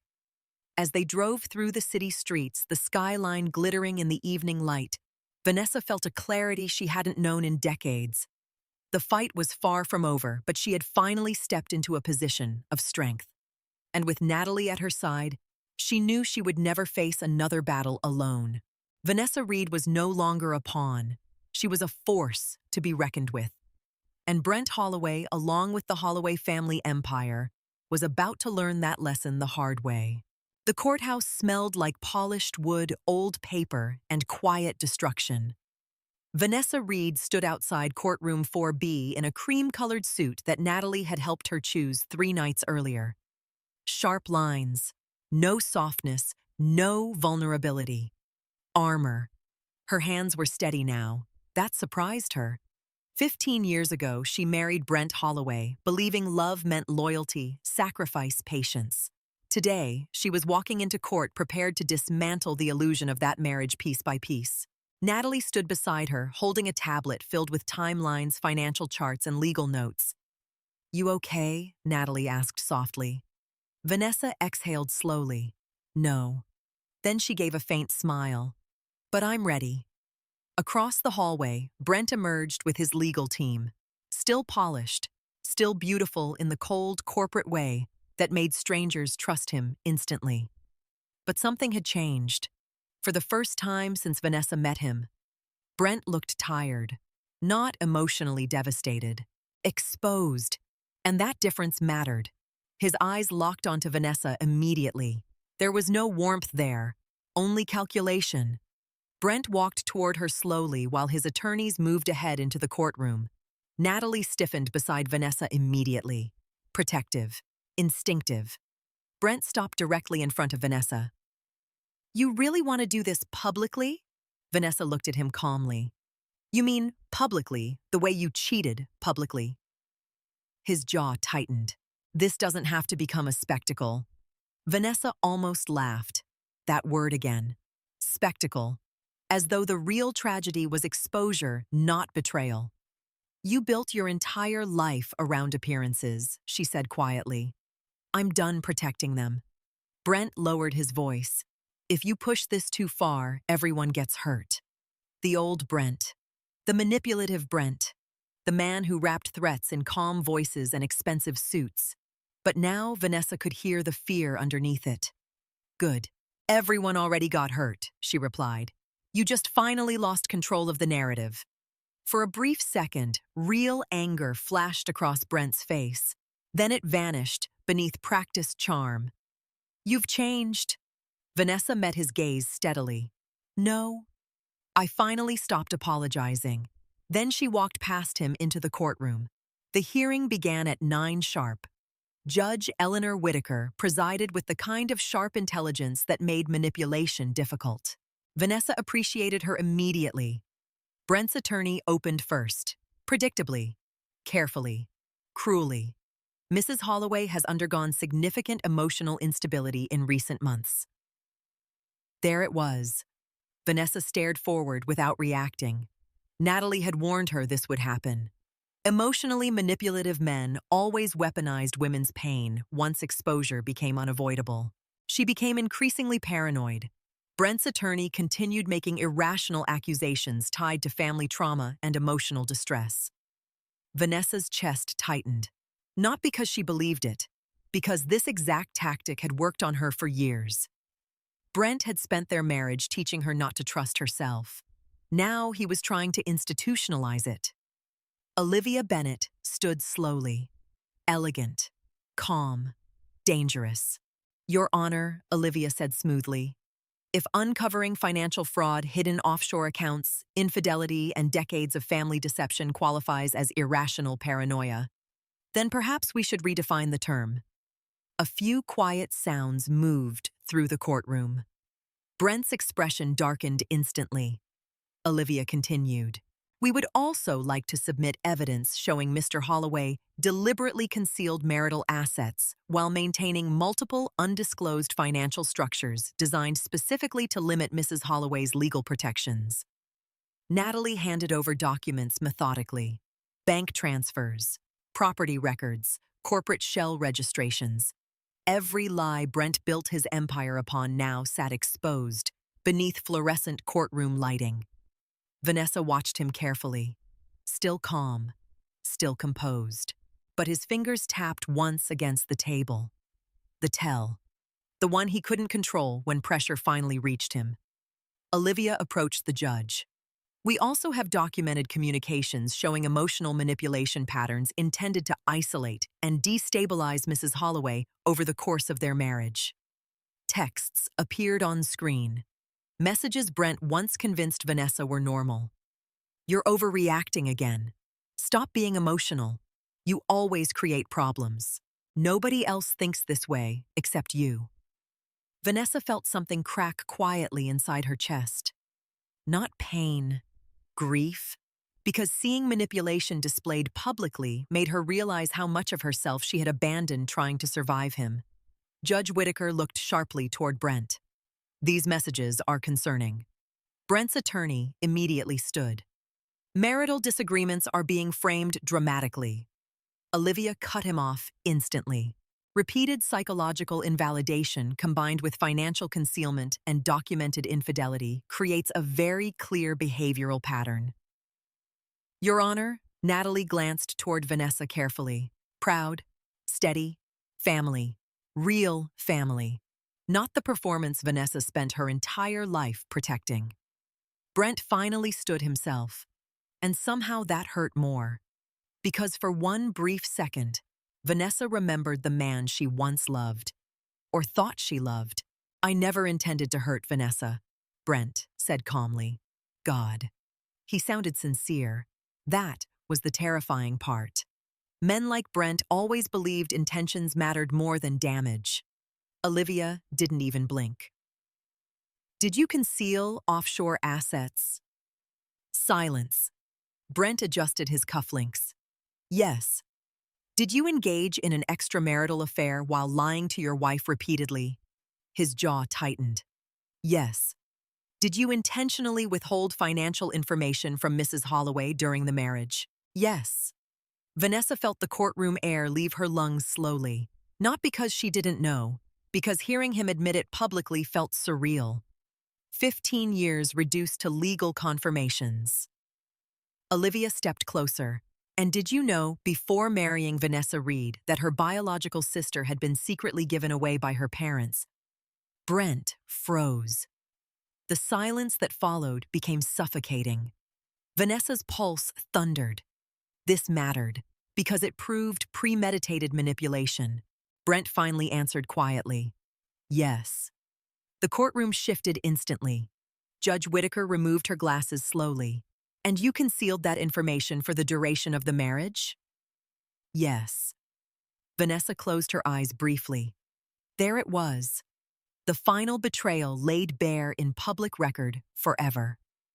Brent looked toward her then, and for the first time, he actually looked regretful. But it was too late. Because regret, after exposure, was not redemption.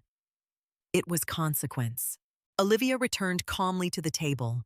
No further questions. Brent sat back down heavily, and suddenly he looked older, smaller, human. Not powerful, just pathetic. Vanessa realized something shocking then. She no longer feared him. Not emotionally, not financially, not psychologically. The man who once controlled her entire reality now looked like a frightened executive losing market value. Judge Whitaker reviewed documents carefully before speaking. Based on presented evidence, she said firmly, the court recognizes clear patterns of financial concealment and marital misconduct. Vanessa held her breath. The judge continued. Mrs. Holloway is awarded temporary control over all jointly operated charitable foundation assets pending full forensic review. Brent's head snapped upward instantly. That got him. Not the affair, not the exposure, power, money, control. Vanessa almost smiled. Judge Whitaker continued issuing preliminary rulings while Brent's legal team whispered frantically around him. But Vanessa barely heard any of it anymore. Because for the first time in 15 years, she felt free. Not healed, not untouched, but free. When the hearing finally adjourned, reporters flooded outside the courthouse instantly. Cameras flashed violently. Questions erupted everywhere. Mrs. Holloway, do you believe your husband manipulated you financially? Are the fraud allegations expanding? Is the Holloway Foundation under investigation? Brent moved quickly through the chaos without answering anyone. Alone. Completely alone. Vanessa noticed it immediately. No Chloe, no Victoria Holloway, no corporate allies. Just Brent, walking silently toward a black SUV while cameras chased him like predators scenting blood. Natalie stepped beside Vanessa. You okay? Vanessa watched Brent disappear into traffic, then quietly said, I spent 15 years trying to earn love from someone who only valued control. Natalie squeezed her hand. And now, Vanessa looked up at the bright winter sky. And for the first time in decades, the future didn't terrify her. It's my turn now. 6 months later, Vanessa Reed stood inside the newly renovated Holloway Foundation building, holding a cup of coffee, while sunlight poured through the lobby windows. The brass letters mounted behind reception no longer read Holloway Family Foundation. Now they said the Reed Carter Initiative, Natalie's idea. Vanessa still smiled every time she saw it. The building itself looked different too. Warmer, human.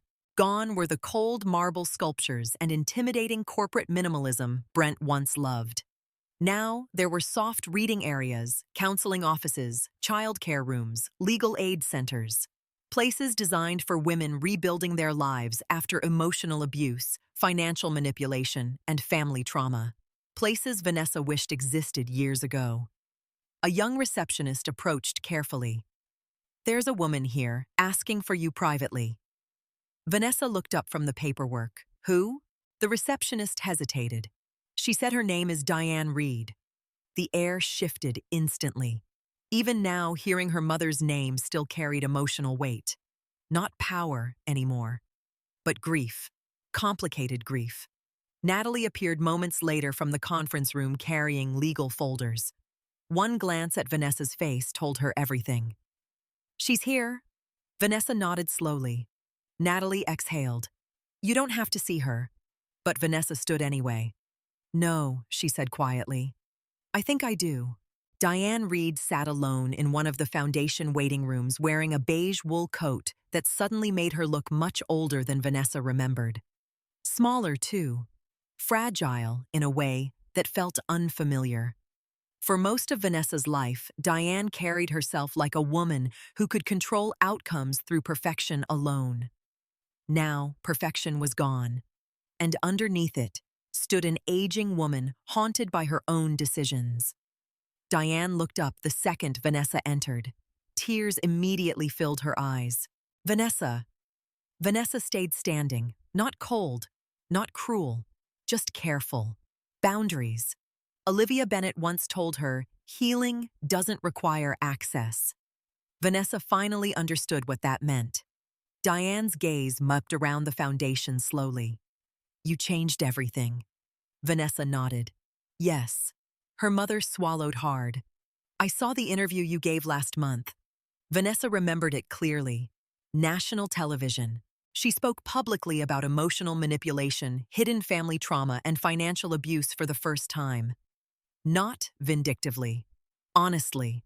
Thousands of women wrote afterward saying they finally recognized themselves inside their own marriages. That mattered more than revenge ever could. Diane looked down at her hands. You were incredible. Vanessa felt something twist painfully inside her chest. Because for years, she craved approval from this woman. And now that it finally came, it felt almost meaningless. You didn't come here to compliment me. Diane nodded weakly. No. Silence stretched between them. Then finally, I came to apologize. Vanessa closed her eyes briefly. There it was, the sentence she imagined hearing for months. But strangely, it didn't heal anything. Diane's voice trembled violently now. I destroyed both of your lives trying to preserve mine. Vanessa stayed quiet, because denial no longer interested her. Truth did. I thought if I controlled the narrative, Diane whispered, I could protect everyone. You protected appearances. Diane broke instantly at the words. Yes. The honesty almost hurt more than excuses. I was terrified, Diane continued through tears. Back then, women lost everything over scandal. Marriage, social standing, security. I convinced myself sacrificing one child would save the family. Vanessa felt tears burn behind her own eyes. Not because she forgave her mother, because she finally understood her, and understanding someone who hurt you was its own kind of tragedy. Diane looked up desperately. I loved you both, Vanessa answered quietly. Love, without courage, destroys people too. The room fell silent. Diane covered her mouth as she cried harder. Vanessa stood there watching the woman who shaped her entire emotional reality collapse beneath decades of guilt. And surprisingly, she didn't feel victorious, just sad, because generational trauma often disguised itself as protection. Diane suddenly looked terrified. Does Natalie hate me? Vanessa thought carefully before answering. No. Diane blinked in surprise. But she doesn't trust you. That landed harder, because trust, not love, was what Diane truly lost. Natalie appeared quietly in the doorway then. Neither woman noticed immediately, until Diane looked up and froze. For a long moment, nobody spoke. Then Natalie walked slowly into the room. Diane began crying again, instantly. I am so sorry. Natalie's expression softened slightly. Not fully, but enough, I know. Diane looked stunned. Natalie sat down across from her calmly. My adoptive parents loved me very much, she said quietly. I need you to understand that. Fresh tears slid down Diane's face.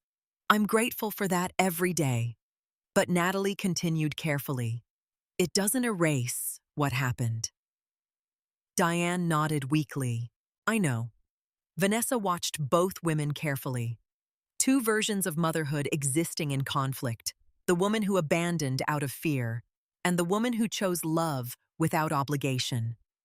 Natalie reached into her bag slowly. I actually came to give Vanessa something today. Vanessa frowned slightly. Natalie pulled out an envelope. Cream-colored. Old. Eleanor left this for you before she died. Vanessa's chest tightened immediately. Eleanor Carter, Natalie's adoptive mother. Warm, gentle.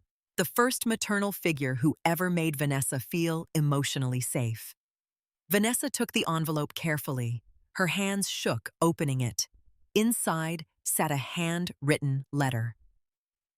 Vanessa recognized Eleanor's elegant handwriting immediately. She began reading silently, and within seconds, tears blurred her vision.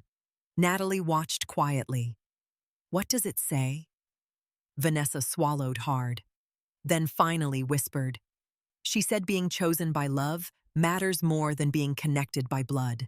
The room shattered emotionally after that, because suddenly, Vanessa understood something life-changing.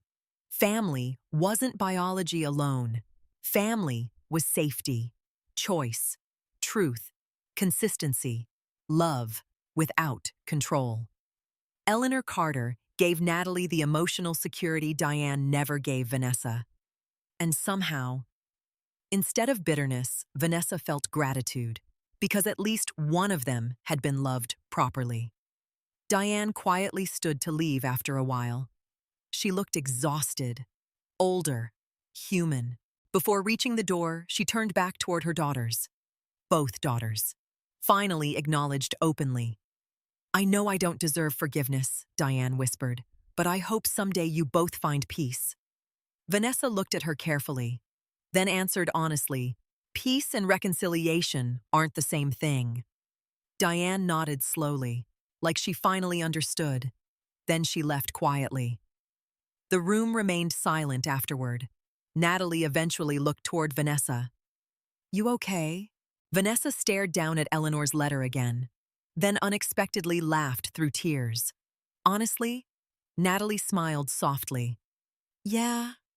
For the first time in my life, I think I finally understand what healthy love actually looks like." Natalie's eyes softened immediately. Because both sisters understood the deeper truth, now love was never supposed to feel like fear, or control, or emotional starvation. Outside the foundation windows, evening sunlight spilled across the city. Warm, golden, hopeful. Vanessa looked around the building they rebuilt together. Women filled the counseling rooms downstairs. Children laughed somewhere in the lobby. Lives were changing here. Real lives. And suddenly, Vanessa realized something beautiful. The pain that nearly destroyed her had become the very thing helping other women survive. Natalie leaned against her shoulder, gently. "Sisters instead of strangers," she whispered. Vanessa smiled softly. "Yeah, and for the first time since the DNA test shattered her life." The future finally felt peaceful. 1 year later, Vanessa Reed stood barefoot on the front porch of her new home, holding a cardboard box filled with old photographs she almost threw away 3 different times. The autumn air smelled like rain and burning leaves. Peaceful, quiet, real.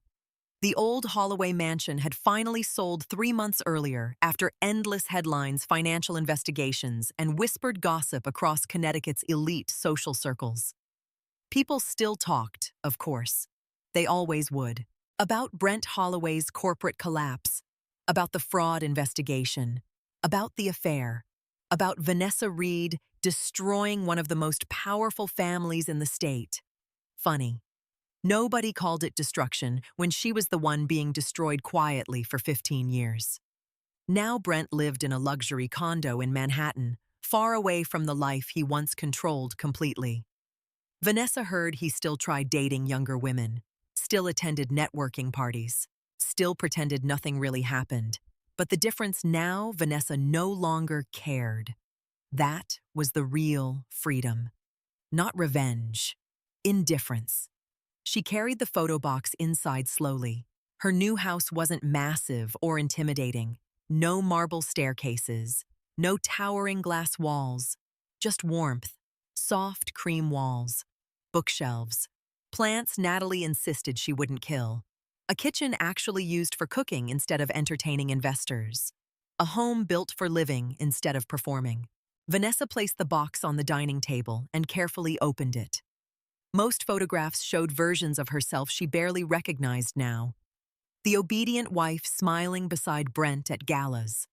The emotionally exhausted daughter standing beside Diane at charity events. The woman constantly apologizing for existing too loudly. Vanessa touched one picture quietly, then set it aside, not with hatred, with closure. A knock sounded at the door. Vanessa smiled immediately. Only one person knocked exactly 3 times. Natalie entered holding takeout bags and laughing. "You forgot dinner again, didn't you?" Vanessa grinned. "Maybe." Natalie rolled her eyes dramatically. "You run an entire foundation helping traumatized women rebuild their lives, but feeding yourself remains impossible." Vanessa laughed softly. God. The sound came easier now, natural, unforced. Natalie walked into the kitchen like she belonged there. Because she did. Family. Real family. Not performance. Not obligation. Choice. Vanessa watched her sister unpack containers onto the counter. Sometimes the reality still hit her unexpectedly. 39 years old, before discovering the person who understood her best, had lived next door almost her entire life. What a strange kind of grief that was. Natalie glanced at the photographs scattered across the table. You sorting through the past again? Vanessa nodded. I think I'm finally done carrying it. Natalie studied her carefully, and Vanessa looked around the house slowly. The soft lighting, the quiet music playing, the absence of fear. Then she smiled. I think I survived it. Natalie's expression softened immediately. You did more than survive it. Maybe. But survival still mattered, especially after years spent emotionally disappearing inside a marriage that rewarded silence more than honesty. Vanessa leaned against the kitchen counter thoughtfully. Do you know the weirdest part? What I used to think healing would feel dramatic. Natalie handed her chopsticks. And it doesn't. Vanessa smiled faintly. It feels quiet. That was the truth nobody talked about. Healing wasn't revenge fantasies or explosive closure. It was waking up without dread, eating dinner without anxiety, trusting your instincts again, learning that peace was not boring. It was sacred. Natalie sat beside her at the counter. You know Brent tried contacting me last month. Vanessa blinked. What? Natalie nodded calmly. He wanted information about you. Vanessa laughed softly. Of course he did. What's funny? Vanessa looked down at her food thoughtfully. For years, I thought losing Brent would destroy me. Natalie stayed quiet. And now Vanessa continued softly. He's just someone I used to know. That realization felt almost surreal. There was a time Brent's moods controlled Vanessa's nervous system entirely. One cold glance could ruin her day. One dismissive comment could spiral into weeks of self-doubt. Now, nothing. No fear, no longing, no need to prove herself lovable. Because healing finally taught Vanessa the truth. Love that requires self-abandonment is not love. It's survival. Natalie eventually stood and walked toward the front windows. A smile slowly spread across her face. Vanessa frowned slightly. What Natalie pointed outside. Vanessa walked over beside her, then stopped. Moving trucks lined the driveway of the house next door. Vanessa blinked. What's this? Natalie looked suspiciously innocent. I bought it. Vanessa stared at her. You... What? Natalie burst into laughter. The market was good. Vanessa covered her mouth in shock while movers carried furniture into the neighboring house. The exact house Natalie originally lived in. The house beside Vanessa all those years. Only now, nothing about it felt tragic anymore. Vanessa laughed so hard, tears filled her eyes. You're insane. Probably. Natalie smiled warmly. But at least now we know we're sisters before moving next door. Vanessa shook her head, overwhelmed emotionally.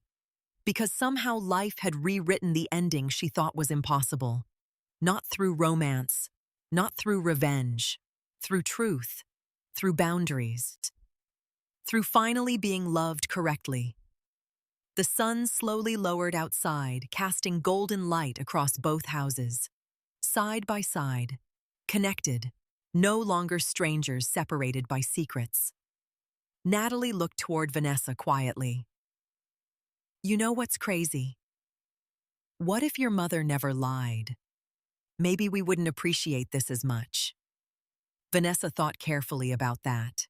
The pain, the betrayal, the years stolen.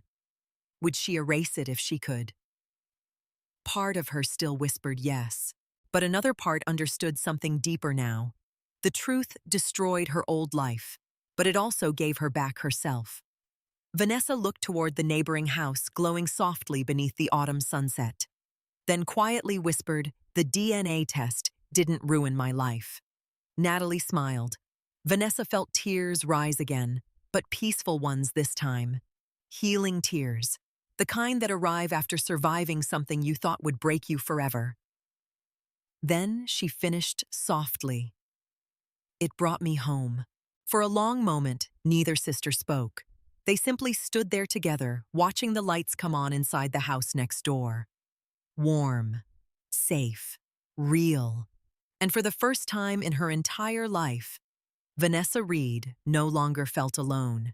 After everything Vanessa endured, she finally understood a truth that changed her life forever. Kindness should never require self-destruction.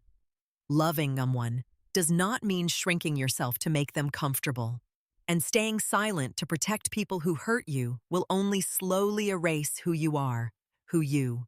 For years, Vanessa confused endurance with love. She thought loyalty meant tolerating emotional neglect, manipulation, and betrayal. But healing taught her something deeper. Real love feels safe. It does not punish your emotions. It does not make you question your worth.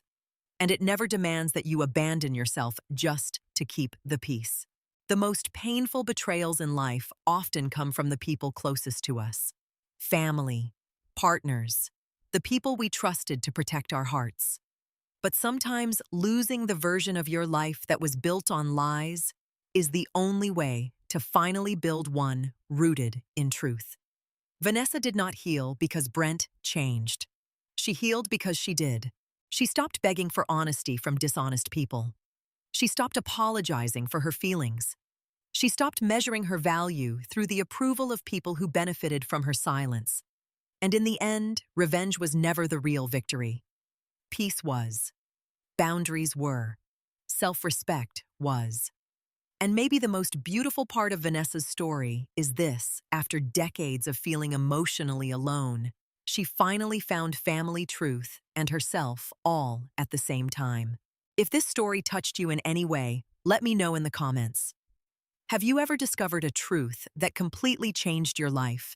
And if Vanessa's journey reminded you that your voice, your boundaries, and your healing matter too, don't forget to subscribe and stay for more emotional stories like this.